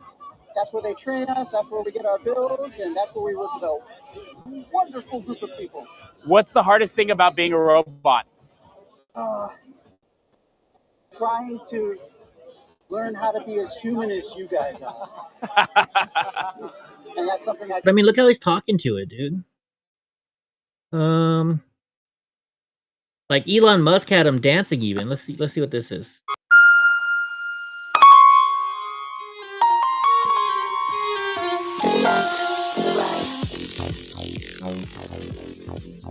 I can't even, well, of course I can't dance like that, but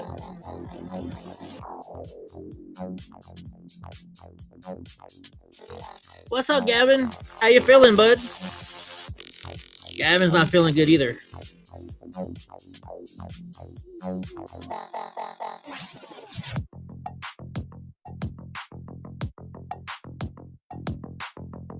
Your freeze dryer is fixing to be running nonstop, putting 25 pounds of pork roast in it tomorrow. Nice. Well, yeah, that's the kind of stuff you can do. Let's see here.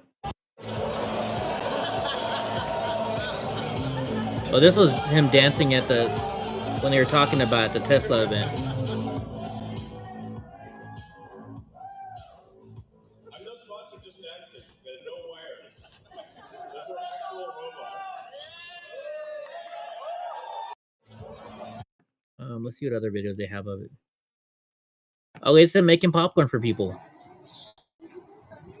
I bet you he could list for you. How long does it last? The battery? Does it charge overnight? It depends what type of Look at this. He's grabbing the cup for the popcorn. That's actually. Oh, he's not. They're not going to show it. What's this here?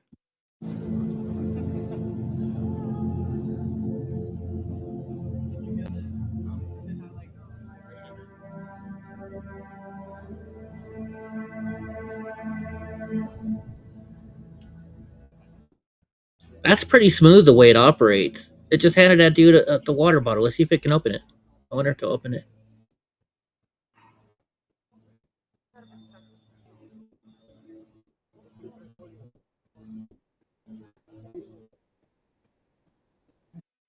What else can they do?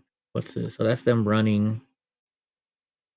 Oh, here, let's watch this. This looks cool. What's up, guys? We got our Tesla bot here. I'm wearing our motion capture suit. So as you can see, all its actions are doing what I'm doing. And we're going to really put it through its paces and test its precision by juggling some tennis balls. So you ready? Oh, he's always ready. Let's give it a go here. You want to try 4? Sure. Give me a fourth Well, one. watch it. Watch it. What's up, guys? We got our Tesla bot. Sorry.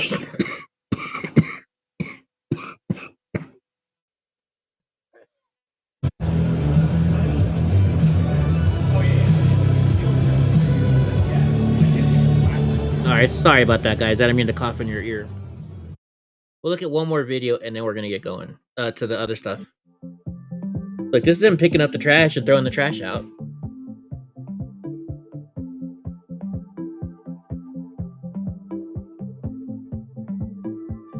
Look at it, it's picking up stuff. It's gonna clean your house for you. That's what I need it for.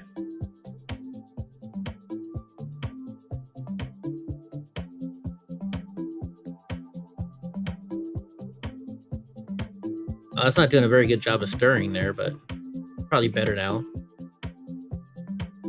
I really got a robot to vacuum my floor, though.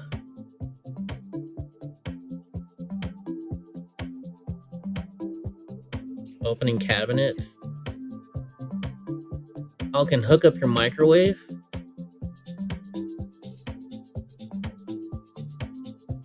Okay, so that's all the good stuff that... Sorry. So let's get back to this. And since you guys are here, I'm going to go back to the top and I'm going to show you the new video they made for Jasmine Crockett. Oh, it's great. Have you guys seen it? Have you guys seen the new Jasmine Crockett video? Hold on, let's start it over. Big booty hoes, hop with it.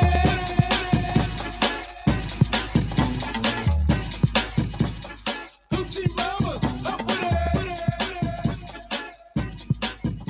Maybe because these people, they are crazy. She ain't nothing but a hoochie mama. Hop right, hoochie mama. She ain't nothing but a hoochie mama. Hop right, hoochie mama. She ain't nothing but a hoochie mama. Hop right, hoochie mama. She ain't nothing but a hoochie mama. Hop right, hoochie mama. I don't know how long the battery will last though. You'll probably have to. You might have to get 2 then, Sneaky Pete, for listening. One, one works 12 hours, then the other one comes out and works 12 hours while the other one's charging. Okay, hold on. We got to go back to where we were now. Where were we now? Go back up. Okay, we were at Chucky Schumer. We were at Dipshit. Mofo Rugrat. So listen to this. 2 brothers from New Jersey have been arrested for threatening to torture and kill DHS Assistant Secretary Tricia McLaughlin. Look at this. 2 New Jersey brothers under arrest and charged with threatening to hang DHS Assistant Secretary Tricia McLaughlin. Ricardo Antonio and Emiliano Roman Flores allegedly posted on X that they wanted to torture and kill her. Torture and Other kill social her. media posts alleged from the brothers' account reportedly referred to shooting ICE agents on site. Wow. Well, they are behind bars, thankfully. President. I hope they better be behind bars. The damn robot assembly line. Think about it, Sneaky Pete. I know I've been selling a lot of stuff. I haven't listed in a while, and I sold a whole bunch of stuff the last couple of days on eBay. Mostly for Christmas, I'm guessing. So Minnesota just got caught. More than 70 people have been charged in Minnesota's Feeding Our Future fraud case as officials feared racism accusations more than protecting taxpayer money. Fucking, what a joke. What a joke. Conservatives are demanding an immediate investigation into the protesters who know ahead of time where ICE and border agents will be in Illinois. Agents showed up, and so did rioters. Someone's tracking them in real time, and there's likely funding behind it. Cut the funding. So let's see what's going on here. You will be held accountable for your actions. You will be held accountable for your actions.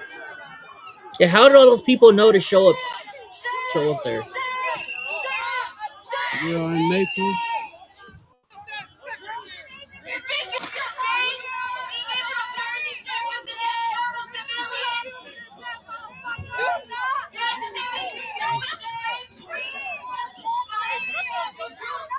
SRT, let's move. Sir. Go back, go back.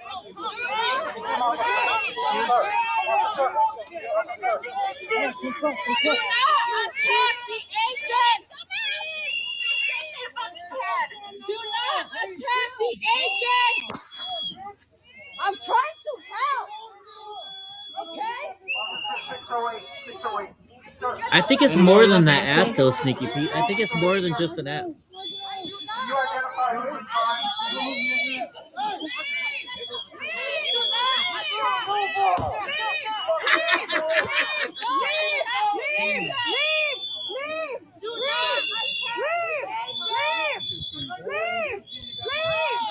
Insane, right? You know what? Can you imagine if they have a whole bunch of Tesla Optimus whole bunch of Tesla Optimus for Border Patrol agents?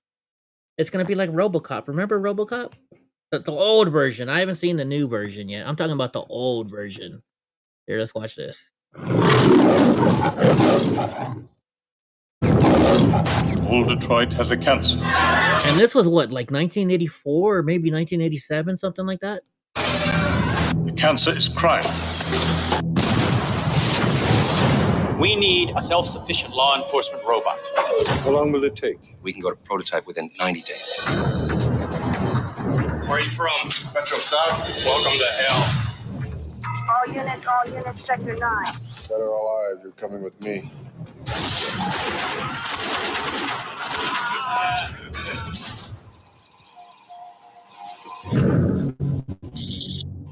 I'm gonna have to watch this movie again.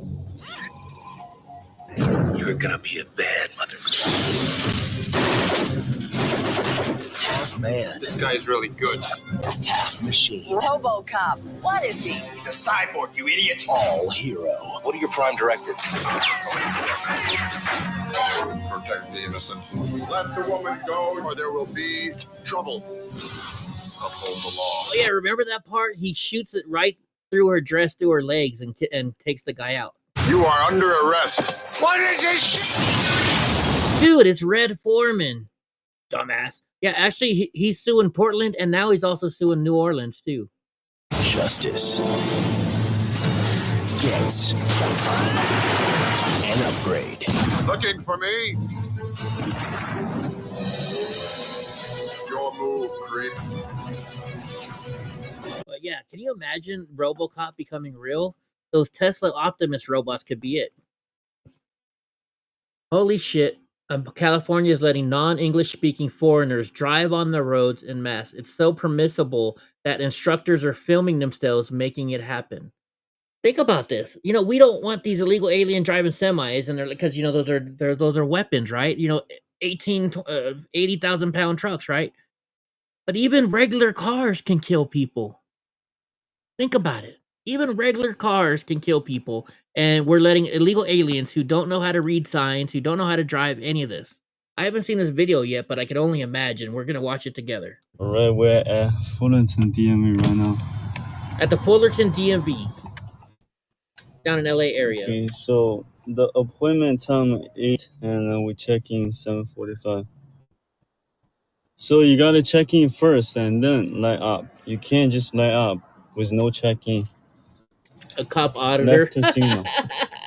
Probably, right Gavin. Signal. Cancel. Step on the brake. Yeah. No brake. Okay. Show me your arm signal and tell me what they mean. 要说出来啊。 Oh my gosh. Oh. Okay. Parking brake. Parking brake. No. That's Parking not- brake. Parking brake. Oh my gosh, Okay. you didn't know what the parking brake was. Windshield wipers. Headlights. Highlights. Okay, so I don't think this is the person, because they're saying our appointment's at 7:45. This is the guy who gave her an order. You notice how it seems like she's going in order? He just said he's taught him 1, 2, 3, 4, 5, 6, 7, 8, 9, 10. Do these things in order, right? That's probably what they're doing. 那叫 BB。Highlights 是那个 BB 是这个啊。Defroster。Emergency light. Okay. See, you notice how she goes and does it before he even says it? I think they're training them. This is the order they ask you, so just go in this order. Left. 不是，我在路上跟你说 turn left。哪边？左边呢？ Turn right. Change to left. Change to left 这边。change to right。变道回去是吗？pull over。我路边停车。back up。back up， 倒车。然后是 let's go 就走啊。turn left。 Gavin says it was scary driving to and from Tahoe, knowing California is handing out CDLs to everyone in the Home Depot parking lot. Yeah, that 50 freeway or highway is right. Okay. 那变道那个咋说的 ？Change to left, change to right. 然后这个change to left, speed up first. 你要加速啊。Speed up 啥意思啊？不知道。Speed up 是加速的意思啊。Slow. If you don't know how to speak English, then you probably don't know how to read in English. 不知道啥意思啊？减速Stop. 停啊 ，Go go go， 走啊！对，考官有时候急了就得给你催你得听懂这些。你尽量。So see, he's not the instructor. This is just like a family member. 别让他催了，你就自己会吧啊！你让他催那不行啊。Just insane. Oh, look, it's Jazzy Crockett. Jasmine Crockett kicks off her Senate campaign by flat out telling half of Texas she doesn't need him. Oh, let's see how this is going to do for her. That you will fight for them. How you make voters who previously voted for Trump, particularly given that you have been an outspoken critic and he has inserted himself, just take your campaign video as is. He has inserted himself at every turn when it comes to your commentary. How will you convert those who are supportive of him to voters for you? Yeah, I don't know that we'll necessarily convert all of Trump supporters. That's not our goal. Do you need to? Our goal is to definitely talk to people. No, we don't. We don't need to. Our goal is to make sure that we can engage people that historically have not been talked to, because there's so many people that you will fight for them. So here's the problem. Senate is a lot bigger area, right? Because you only get two senators per state. There's no way in hell she can become a senator in Texas. No fucking way they're gonna fucking vote for her, right? Well, here's something interesting that I didn't know about. I mean, I could have guessed it. Ilhan Omar went from having right around $65,000 to $30 million in 3 years. $30 million in 3 years. How does that work? Oh, you took 80 since I was on the North Shore, but took 50 to Carson City? Right on. 80 is scary as fuck if it starts snowing and stuff. It definitely is. Like, watch this. I think it's called Highway to Hell. Well, let's see. We'll just do this. Look. I-80 in the snow.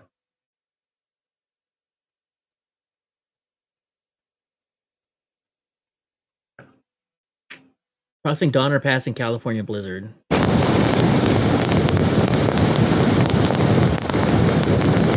Just turn the sound down.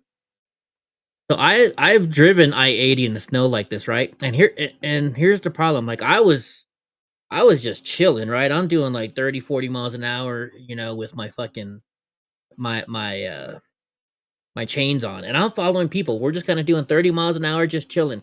And then you get these dumbass motherfuckers that are hauling ass doing like 60, 70 miles an hour past you when it's like this. It's some scary shit.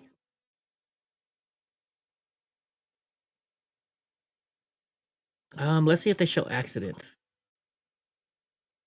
Let's watch this. All those feet of snow over the weekend, both Highway 50, I-80, they are closed this evening. It's a combination of the snow and downed trees. This prompted the closure of eastbound I-80 at Applegate in Placer County. Reporter Rachel Wolf shows us the travel mess that some drivers endured. A team effort. I wasn't behind it, and he gets stuck. Oh, there wasn't any snow? We got lucky. And so I get stuck too. To try and get this man out of the snow. That's my bad luck. A CHP officer manned the steering wheel to help get him out of harm's way, only to inform him I-80 was shut down. Oh, man. That's why everybody's sitting around here not going, because it's closed. Near whiteout conditions made it difficult to even take a detour. This tractor trailer got stuck on the off-ramp while trying to turn around. Are you guys stuck? No, we're just kind of waiting for them.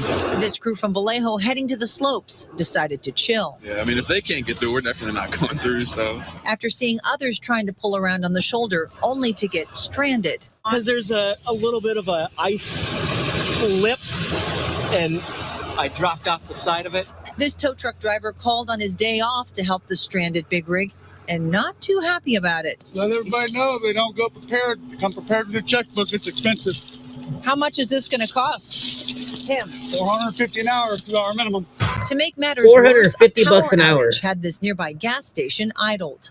We've went down to Auburn and back 3 times. Tamara Burbridge was on her way back home to Portola after visiting her daughter for Christmas in the Bay. We looked up about every route we could possibly find, and everything is closed at one point or another to get where we're trying to go. I could figure out how to make this thing fly. I would have done it. It's an RZR. It goes fast. These locals were prepared with their pup in the back of their off-road vehicle. We live right over here, and there's trees all Oh, over look the at the road. We puppy. had to use the chainsaw to get here. They've seen these types of complete closures before. It's going to be a long haul for the next 3 or 4 days. Yeah. But we'll have fun. We'll make it. Best case scenario, you can't get through. What do you do? We just play in the snow for a little bit and then head home. Yeah, that's how crazy it kind of gets. That's how crazy it can get down there. All right, guys. Today we got shit. a 2015 Subaru Outback with a 2. Stupid autoplay. So another one is this. Federal judge grants President Trump's administration request to unseal files from Jeffrey Epstein's associate Ghislaine Maxwell's case. So Florida has now had judge release the Epstein files, or say they're allowed to be released, and now Ghislaine Maxwell. So we're going to start seeing a whole bunch of files from, well, hopefully from the Epstein files. We'll see. More of this Candace Owens stuff. I just don't know what to think about this. I tried to stay out of it and stuff, but I don't know. Candace Owens now claims she has proof that the U.S. military was involved in Charlie Kirk's assassination. Owens says she received an email from a man in the military, which she claims she received last night. Here's the issue with this. Unless I can see it, I don't trust it. But let's see what it says here. It says yesterday. Man, whoever did this. It says yesterday was the feast of the Immaculate Conception. In Catholic world, that's a day of holy obligation. So as soon as my podcast ended, I raced over to church for Mass. I distinctly prayed for a final piece. I prayed for God to give me a piece of the Charlie Kirk mystery that would be a nail in the coffin and expose the cover-up. I went home, had a late dinner, went up to lay in my daughter's for 15 minutes before going down to mine, and thought I'll just check the tips inbox. This doesn't make sense. Whoever wrote this is really awful at writing. It says, it was the first email I opened. I generally cannot see this as anything other than an immediately answered prayer. A story from a man in the military that is about to blow this case open. It feels like today will be the day that the government can no longer deny it. Charlie Kirk was assassinated and our military was involved. I can't wait to share this information with you guys today. So, but where is it? Until you can show me fucking proof, you're just fucking fake news. I don't know. What do you think? Do you think that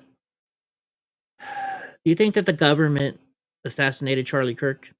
What are you guys' thoughts? What are your thoughts?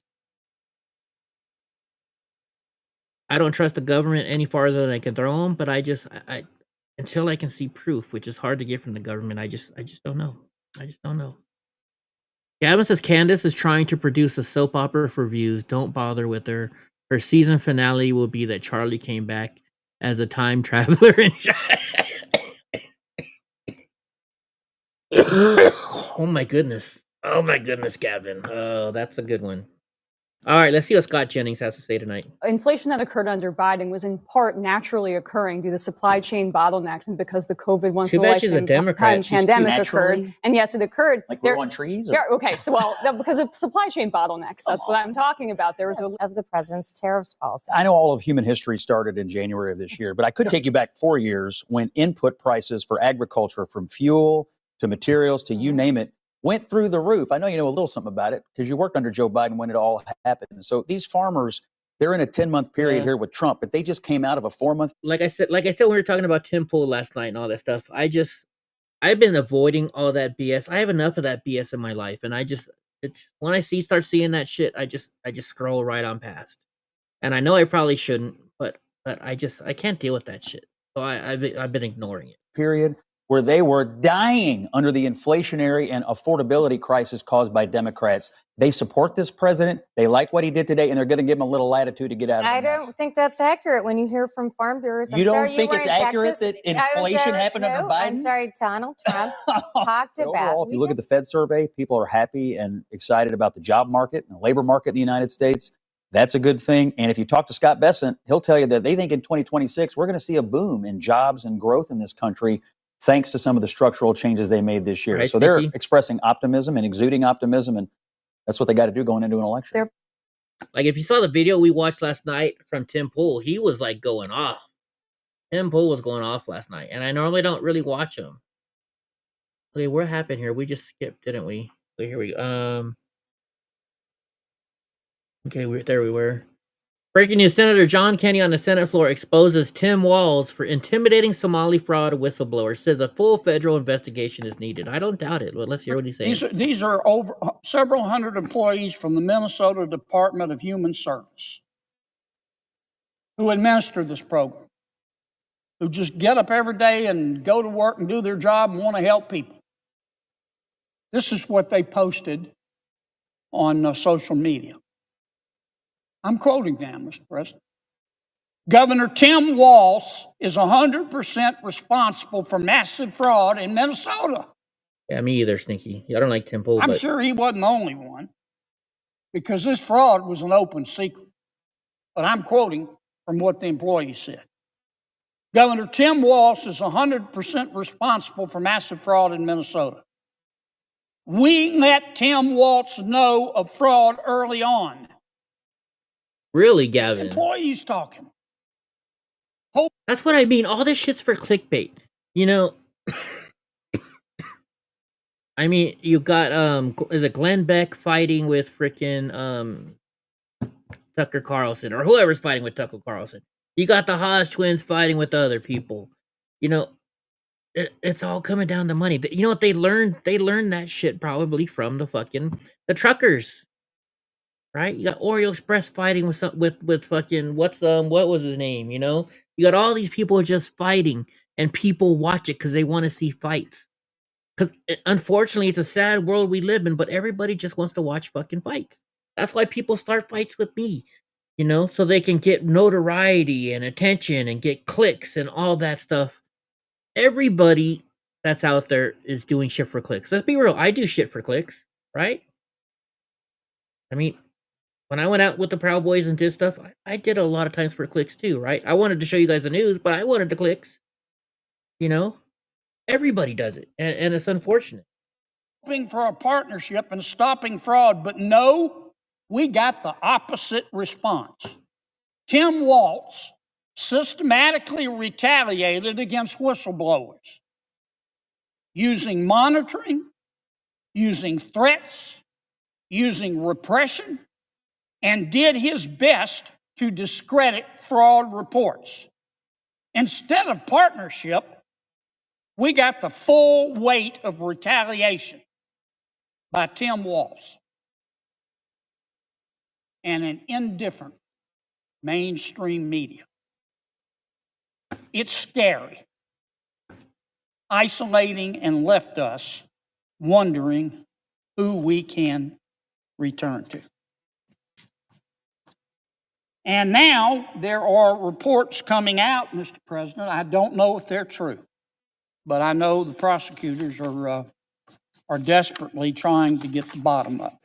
And I don't want to say that this is true, but a report came out in a publication called Senate City Journal, which is published by the Manhattan Institute.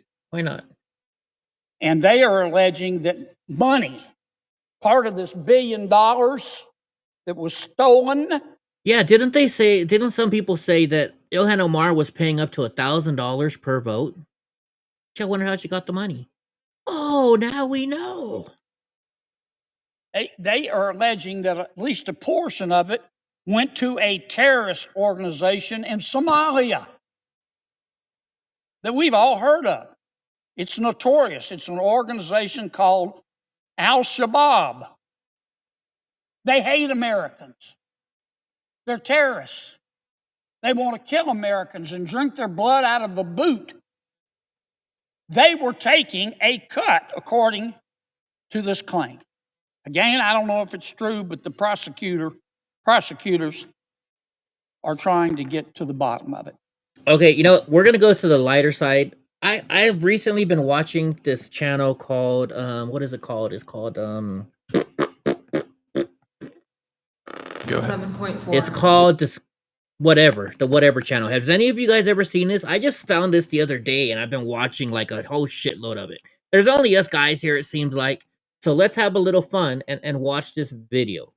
And it starts off with, so this guy, I mean, they mostly hire OnlyFans chicks and talk to them about policies and why they're liberal and shit like that, right?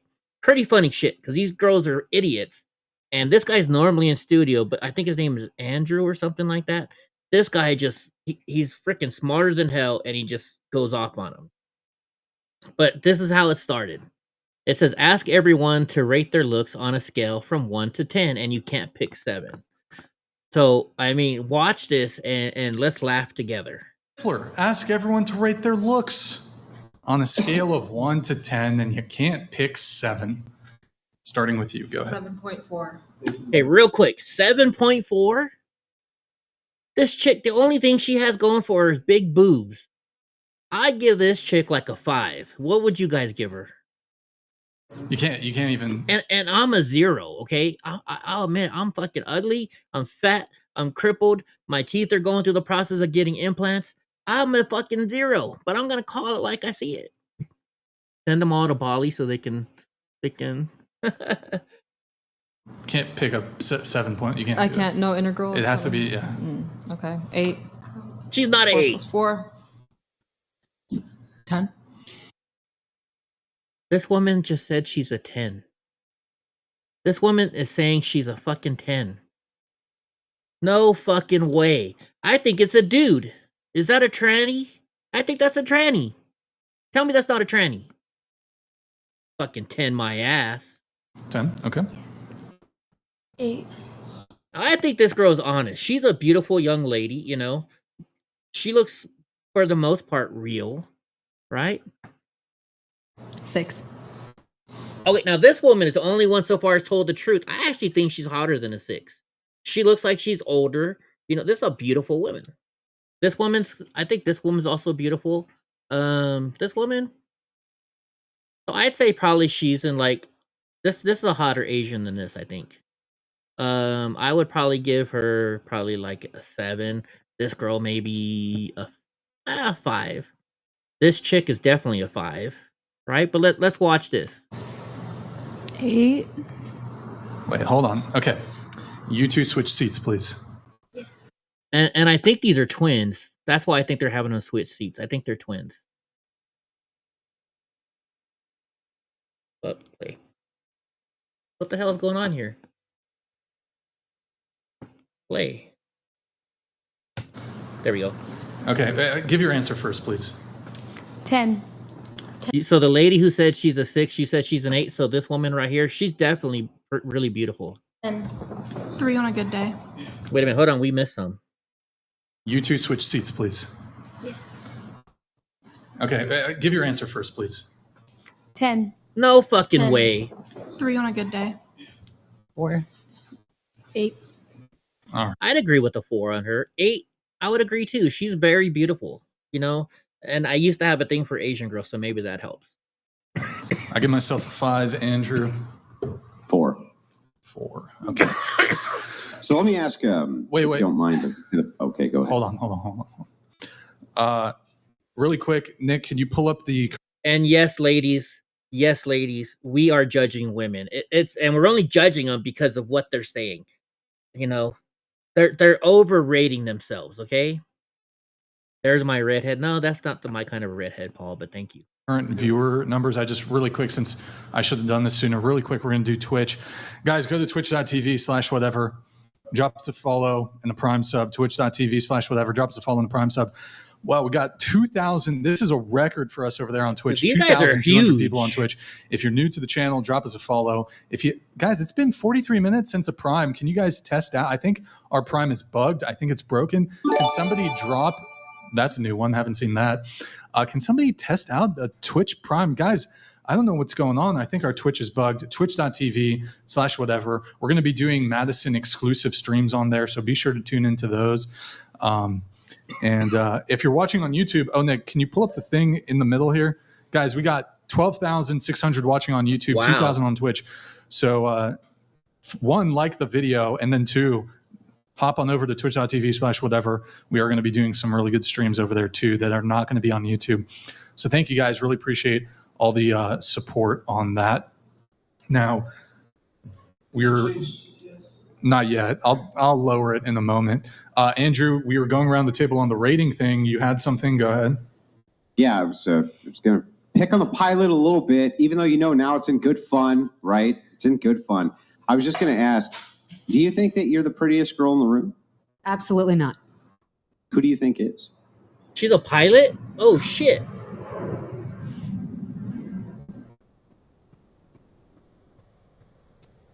This one in the hat.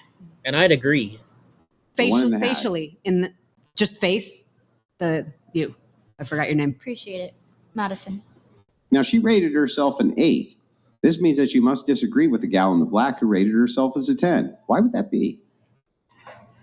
Well, my opinion is only my opinion. I know. I understand. And I'm only asking about your opinion.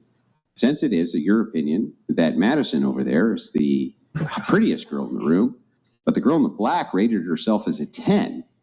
Yes, that one you're just looking at. Why would you rate her as less than Madison? What are the features that you would pick out that you think are less good than the features that Madison has? I certainly think she's gorgeous as well. I don't think Liar. there's any Yeah, ugly I'm people sure here. you do. I'm Not just you asking and not why Brian either. I think you're all pretty. My personal taste, I think her long straight hair is really pretty. Not that yours is bad. I just think hers is prettier for me. But what? No way this goth dude looking chick is this chick's a 3 at the most. I mean, come on. They're both hot. They're both. You know what? If I had a choice between hooking up with her and hooking up with the redhead who said she's a 3, I would choose the redhead who said she's a 3 over this thing because it looks like a dude. Great. So I it's also just the feel like length of the that's hair. such a weird question to ask. Like, pinpoint what you find prettier. What is a weird question? I just told you what the weird question. She sounds like a dude That's a too. weird question. I didn't ask a question. I told you. But your if you question. do, I think whatever future questions you have are weird then. I mean, saying it's a weird question is meaningless to me. Have you guys ever watched this But channel perhaps before? you can tell me instead of giving me your emotional state, tell me instead what it is that you think is problematic about the question. I feel like it doesn't really get anyone anywhere. She has a certain standard that, like, just like everyone. They both everyone look like finds men, everyone don't they? differently attractive. They both look That's how like men. dating I agree. works. All That's I'm how looking at is her attractiveness tits, and they're works. not That's even how great. option is. So It why does would seem you like it's a ask stupid someone to question then. explain I agree with you. what exactly? Like, where does that get you? Well, so let me explain. If you and I I just feel agree like it's just a that really odd question to ask. You know? I thought you wanted an explanation. No, I didn't. No? I just wanted to let you Oh, know. you don't want an explanation? You just want to vent? You just want to vent your emotions? Okay, well, go ahead and vent your emotions. I'll wait. I did. Oh, okay. Well, then I'll give you the explanation. I didn't need The it. explanation I know is it, that because you're if it is a subjective standard, and each individual has a subjective standard, and I agree that they must, then when you're rating, when each individual is rating themselves, it occurs to me that it could be possible that they're not telling the truth about their rating. And one of the ways that I found that I can test that is by simply asking them to rate the person next to them. And as it turns out, suddenly they have a much more objective standard as to what beauty is than when they're rating themselves. So it's possible that their subjective cue, they're not being honest with it. So that's why I asked the question. Does that make sense? Does? Yeah. So I guess it's not a weird question after all. All right. All right. So you're a 10, and then you two gave yourselves a 10. Is that correct? Yeah. Yeah, into the mic, please. So do you have lip filler? Yes. Do you have lip filler? Yeah. Have you guys had any other cosmetic procedures done? No. Just the lip filler? Yes. Okay. Were you a 10 before the lip filler? Always. You too? Yeah. It didn't make that much of a difference, to be honest. Yeah. But if you were a 10 before the lip filler, why get the lip filler? Because I had one unsymmetrical lip. So you weren't a 10 then? No, I was a 10. Well, you just stated you were not perfect in some dimension. Yeah, okay, but that just made me 11. The lip filler made you 11. So Does any of the guys here think that this woman's a 10? A perfect 10? Bo Derek. Does anybody think this is Bo Derek? you went over the rating scale. Yeah. I don't know if math works that way, but so let us pretend for a second that 10 means perfect. Absolutely flawless in every single dimension you can think of. Yeah. Everyone, by beauty, right, Paul? Brains, whatever it is, right? You're a perfect 10. That means flawless. If you were to work on something you considered a flaw, then how could you logically also think you were a 10? Because flaws are still like beautiful. Like everyone's got flaws. Everyone's got imperfections. Then why change them? Because you feel like it sometimes. Oh, you feel like it? It's not because it's a flaw. No. I mean, okay, so then it's not a flaw. So then why do anything about it? It makes no sense. I mean, it's because some flaws actually do make you less or more confident, regardless of the fact. So if you know that one of your certain flaws will make you more confident if it's no longer a flaw, then you might want to change it, even if it's temporary, like filler. Like they don't have to have filler for the rest of their lives. It's such a temporary thing. Actually, now that I'm looking at the Asian girl in the white, so I'm I not think liking that her. Your argument here makes sense. She's not that. You can have flaws, which can increase your confidence, and you can have flaws, which do other things for you. But then you consider them flaws if you fix them, right? I consider them flaws either way. But okay, so then perfect. If perfect means absence of any flaw, which is what it means, then how can you be a 10 in perfect if you have a flaw that you need to fix? Because if you're using that scale of 10 perfect, there's no one human that's perfect without any single flaw. So why even have that be an option? You know what I mean? So since it is you don't think that there's any people who have no flaws? Have a perfect beauty standard? No, there's definitely people who fall into the perfect beauty standard, but even them will themselves tell you that they have some flaws. They can name some, them for maybe, you. but maybe some won't, right? I'm not going to just concede that all people who you would consider a 10 would say that they're flawless. But let's ask this then. Maybe assuming that now you all know that 10 means perfect without flaw, how would you rate yourselves then going back around the table? Do you only want answers from the girls who said 10? No, just all of them. Okay. If 10 means flawless, without flaw, that's what perfect is. Then how would you rate yourself then? Then I'm a 0. I have so many flaws. What do you mean? Okay. Honestly, I don't know. That's such a hard question. I don't know if to say 9 or also say 0. It's like, I don't know. Like, how do you rate your flaws in that way, you know? That's kind of what they're doing, Gavin. Like a 6 to 8. I think what he's doing here is he's trying to show how these women are putting themselves up on a, and then treating men like shit. He gets further into it. Same, 6. I always try to stay confident, so I try to, embrace my looks and whatnot. But I'm whatever you want me to be. What does that mean? Like, I'm just looking for a self-assessment. If 10 meant flawless, if 10 means without flaw from a beauty perspective, not personality, nothing else, just pure beauty. Yeah. What would you rate yourself? Would you say 10 flawless, nothing needs to ever be changed, or some other standard? I haven't planned on changing anything, so 10? I don't need to. Yeah. So you're flawless. Yeah, I'm flawless. So there's nobody. So then I would just want to make sure I understand this correctly. There's nobody in that room who's prettier than you. I mean, these beautiful women next to me are stunning. Like, I love their looks. They all suit their looks. I know you love them, but if you're without flaw and you're the standard of flawless, I rate everybody then there can in here be a 10. no woman there who's prettier than you, right? I rate everybody in here a 10. That's it. But don't you That's agree not what that she all thinks, of you though. look different? Yeah. Then how can all of you be without flaw? Would you rate a 10 who has an ugly personality a 10? Yeah, I'm just talking about strictly beauty standards. That's it.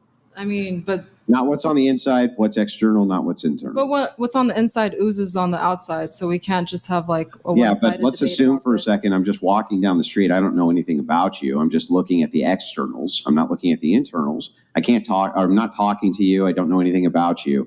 I'm just purely looking at the visual aesthetic. That's all I'm after here. From the visual aesthetic of 10 being perfect and everything below that not being perfect, what would your self-assessment then be? Why? Well, because again, I think that often people can be very dishonest, especially women. I'm not going to lie. They can be very dishonest about their actual self-assessment of their own beauty standard. And so often what they'll do is they'll all claim that they're 10s, but then when we get into what is flawless and what is not, they quickly change their assessment when they have to point at another girl as being prettier or not as pretty as them. You can tell pretty quickly that they're not exactly telling you the truth.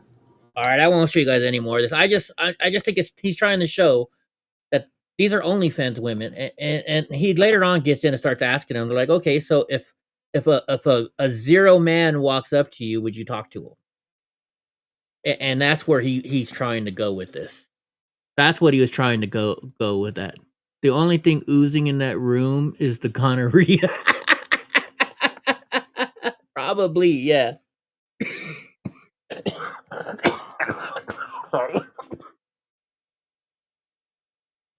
Sorry, guys. I'm still getting over my cold. So let's look. It says, as I first reported last Friday, Jocelyn Ballantyne, the leader of the DOJ prosecution team in the Proud Boys case, she wasn't the leader by any means, is now handling Brian Cole Jr.'s case. This is very troubling that Ballantyne should be removed from the DOJ and not given such a sensitive, high-profile case. I remember her. She walked up to me because I had already been on the stand, and so then it was her turn to start grilling me, and we're on a break. And so as I'm going back in, she's like, "Oh, can I pet Donnie?" And I'm like, "Only if you call him by his full name." She's like, "Okay, Donald J. Trump." And then to pet him, she's standing right in front of me, and she goes like this. You know, she doesn't kneel down, trying to cover herself. No, she's wearing a low-cut shirt. And she was basically trying to get me to think of her as a beautiful woman, so that way I wouldn't be mean to her on the stand. And I still was. So, anyways, a new study from the United States GAO. I don't know what that reports podcast. GAO podcasting, whatever. Just exposed Obamacare as a criminal piggy bank. Let's see. He thinks Minnesota's bad. Wait until you hear about Obamacare. A new study from the Government Accountability Office just exposed the program as a criminal piggy What's going on, bank. Donnie? What's wrong? The Are you office okay? submitted 24 fake Obamacare applications, and 23 of them were approved. So they just made up a bunch of names, put in fictitious Social Security numbers, or for some, put in no records at all, and Obamacare sent them a check. Wow. This is exactly what Elon Musk and Doge were talking about. We wouldn't have to print so much money and run so much debt if we could just stop giving away money to thieves. He thinks Minnesota's bad. Wait until... Wow. So opinion. This is just Mario Nawfal's opinion, apparently. Biden advisors begged him to stop the border surge, and he chose ideology over America. Let's see what they're saying here. From an actual, probably a good 8. The Biden administration just responding to this shocking viral video from El Paso, Texas. They blame Republicans. You guessed it. The video is perhaps the most powerful visual encapsulation of President Biden's border crisis and why critics have called the record-shattering migrant crossings an invasion. Watch.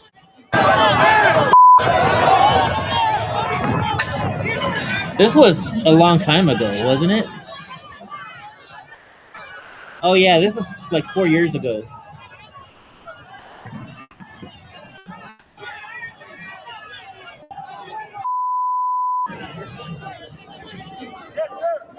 What's going on with you today, huh? Bubba? Okay, we saw this a couple years ago. Listen to this. Another Democrat's getting arrested. Sneaky Pete says you're right, though. If they had as many dicks coming out that's been in them, they'd all be a pack of porcupines. What, Donnie? Do you want to go outside? Is that what you want? Hold on, let me play the next video. So, Georgia State Democrat representative arrested and charged with defrauding the federal government and making false statements. You don't say. You don't say. Oh, shoot, that's all the videos. Hold on, Bubbas. Hold on. Let's see. Let's see if there's anything interesting now. Who is this guy? Dominic Box. I don't know if I've ever heard of him before. Okay, let's go here. Let's see if there's anything new coming up. This idiot.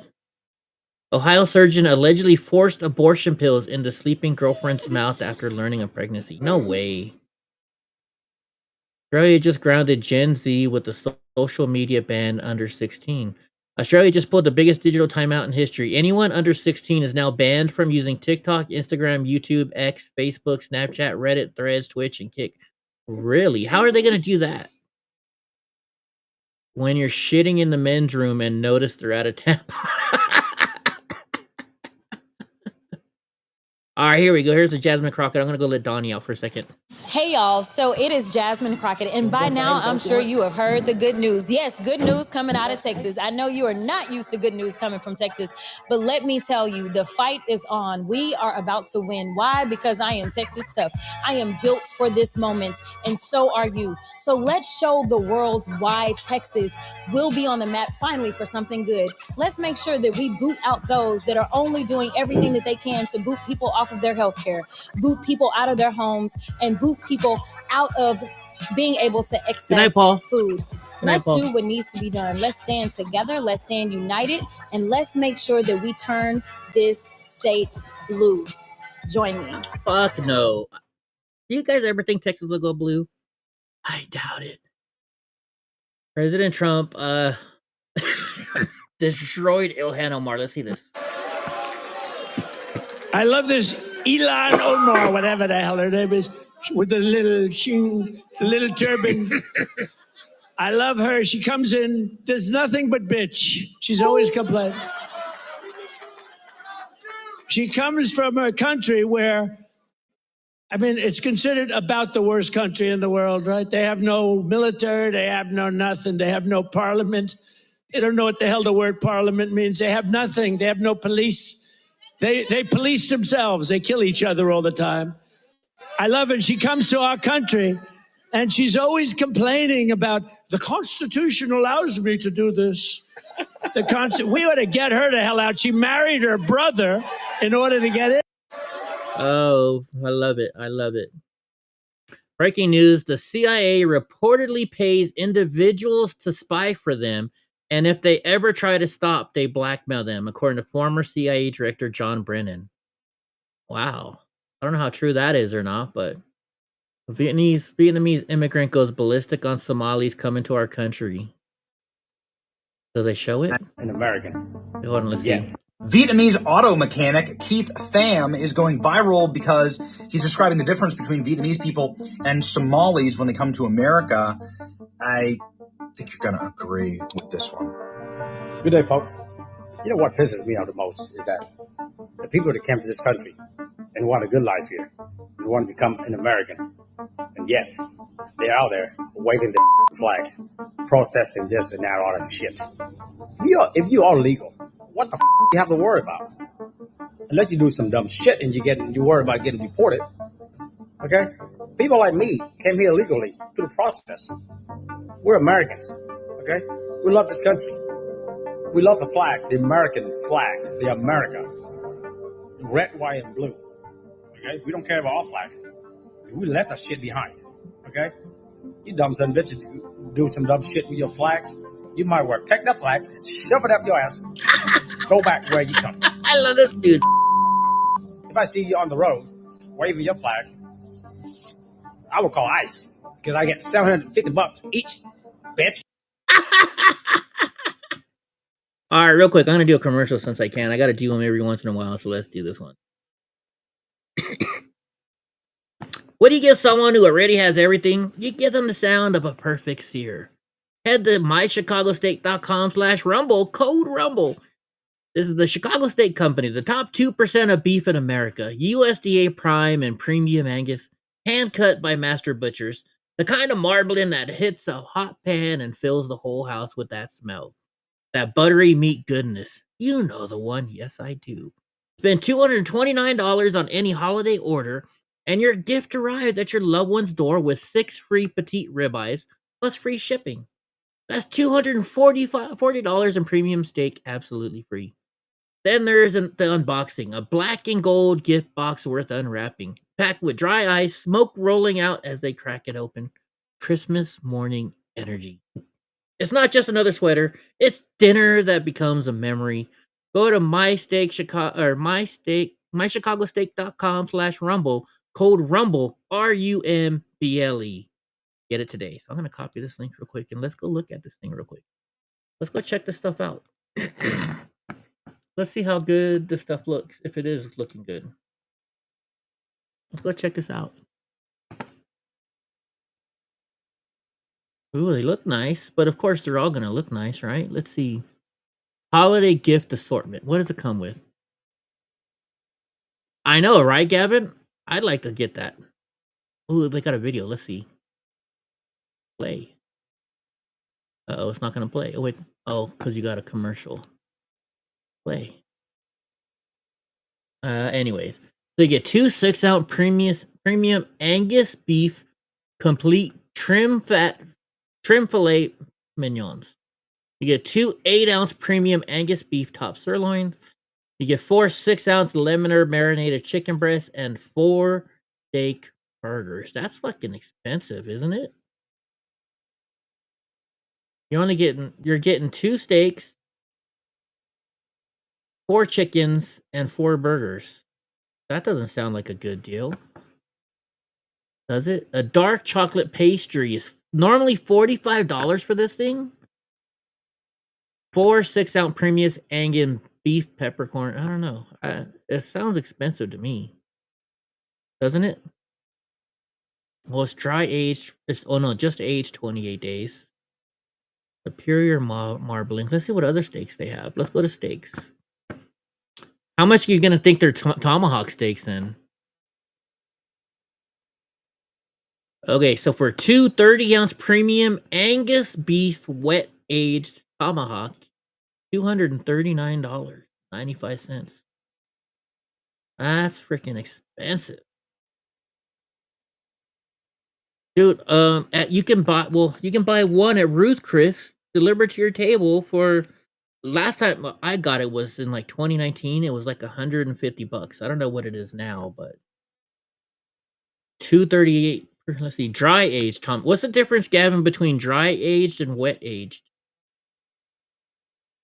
Wet aged tomahawk rib. So you get 2 30-ounce dry aged tomahawks. You get 8 USDA prime steak burgers, 1 5-ounce Chicago Steak Company seasoning. I don't know. I don't know about all that stuff.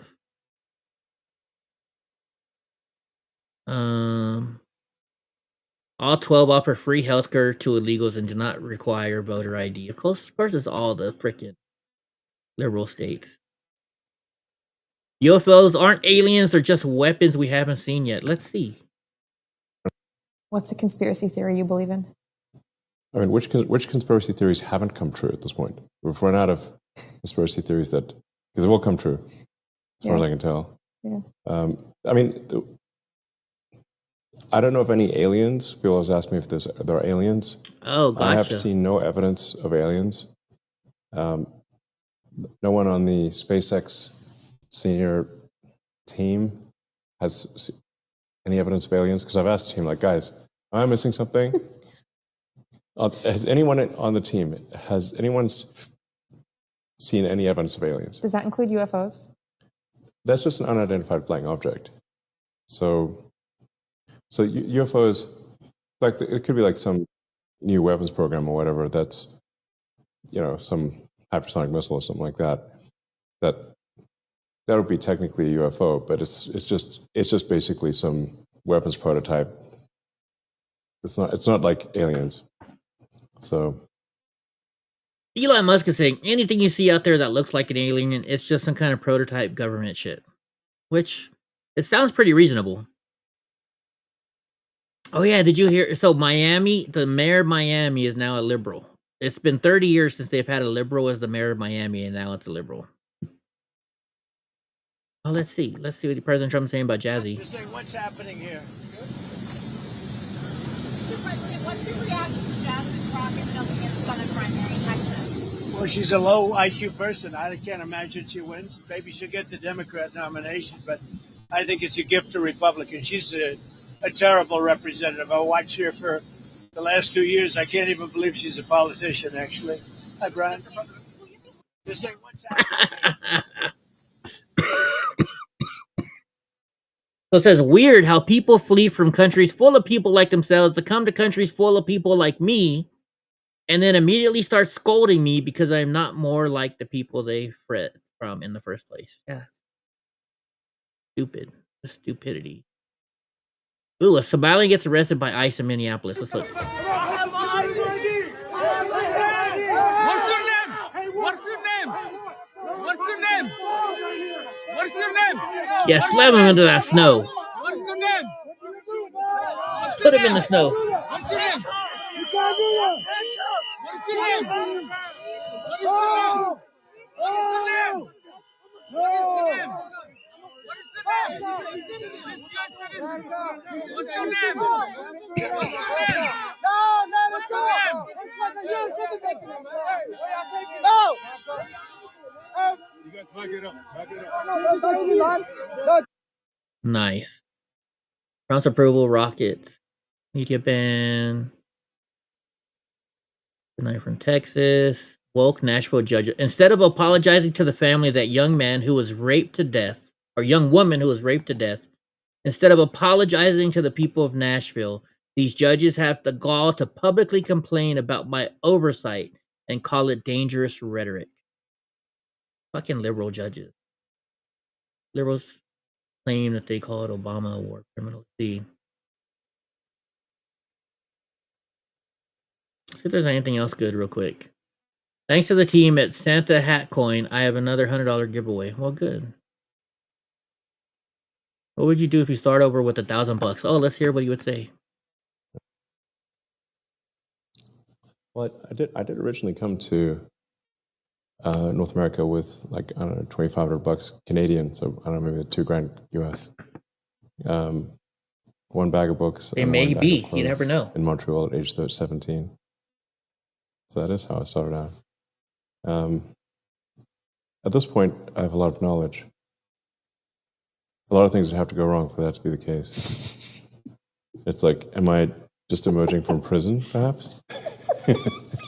With a stipend? All my companies have been confiscated. I mean, it would take Armageddon, which hopefully that doesn't happen. Like Ragnarok next level, and I lost. Yeah. Stephen Miller's wife is hot, isn't she? It's bad hand. I mean,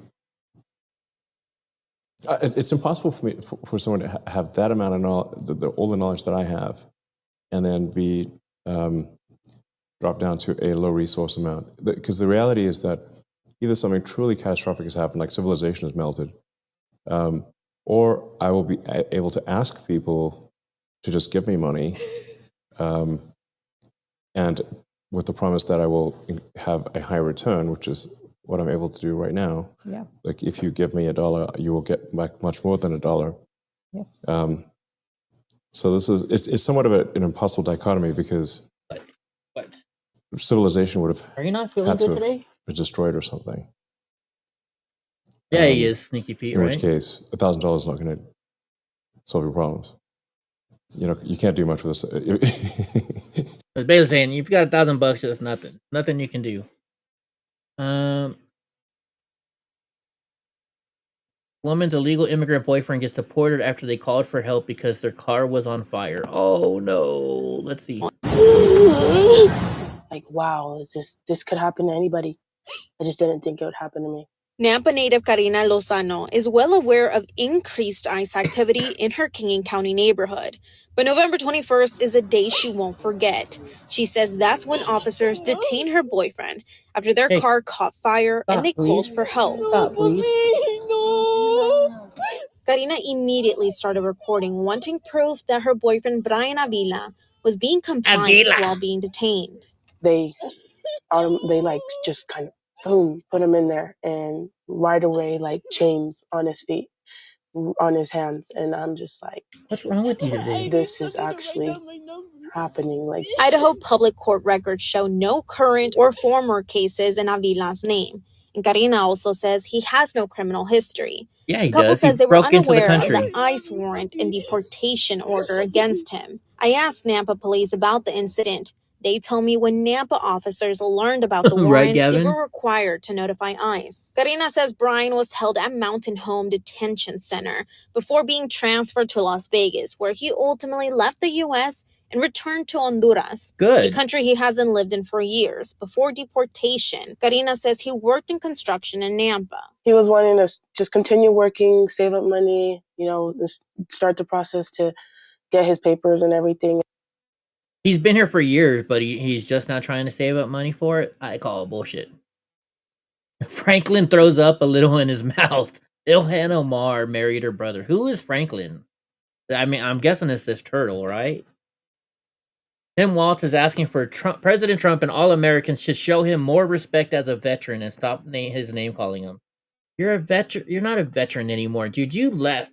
You quit as soon as the going got tough. You quit and left your friends there to be possibly dead. Is this on Telemundo? Why is the reporter pronouncing words that way? Because she's trying to make herself sound more Spanish.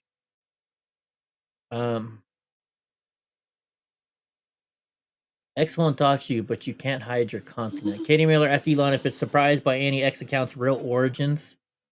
I don't know about that. A lot of people use VPNs, so I don't know if the VPNs, right?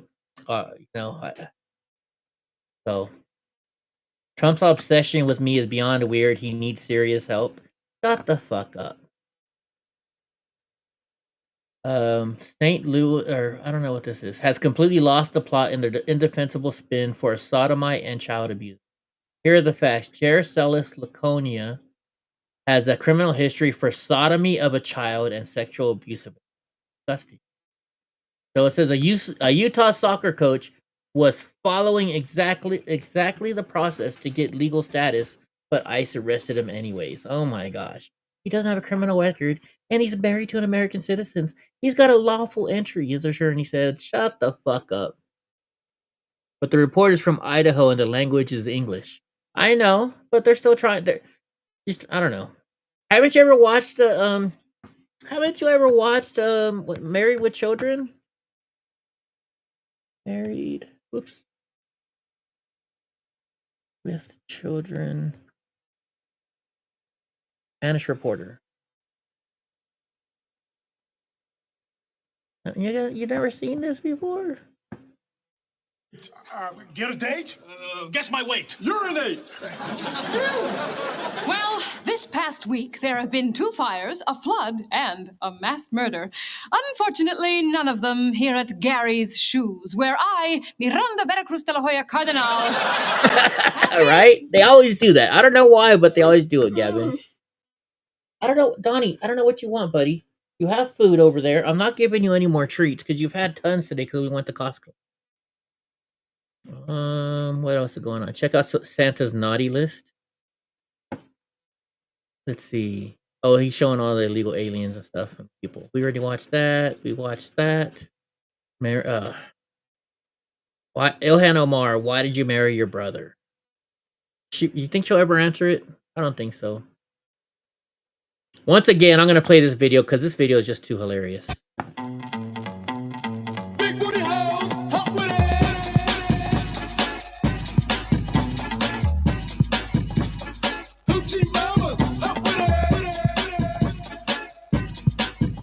Maybe because these people, they are crazy. These people.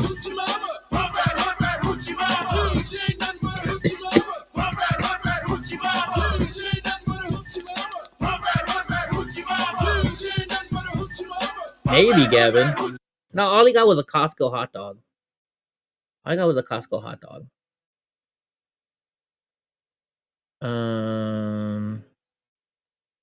Oh, look at this. A small plane crashes on a Florida highway. Holy shit. Right onto a car, too, of all places.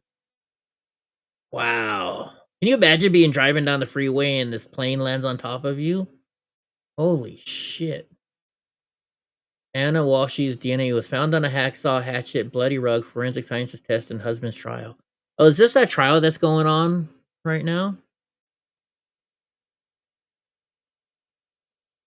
Alright, guys. I'm going to figure out what's wrong with this little brat.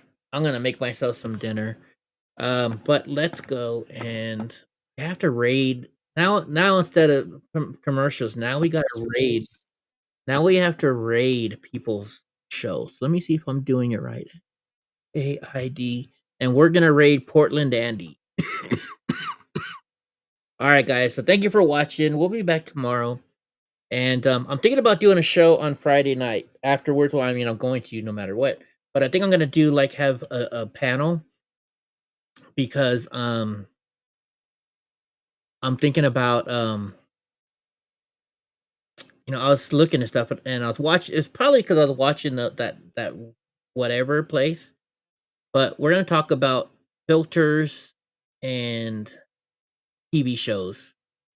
And if they just make women look so beautiful and perfect when they're not, and does that ruin it for women who look real? So we might do a discussion on that. I don't know. We're gonna see. So let's go to Portland Andy's.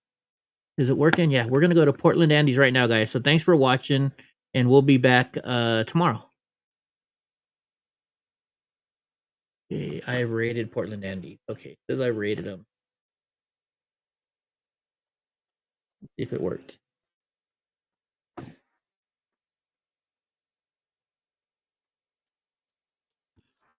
It worked.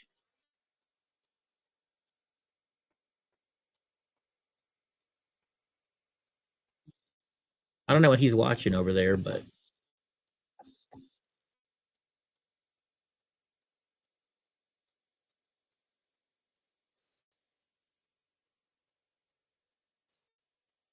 right on, Gavin. All right, guys. Catch you guys later.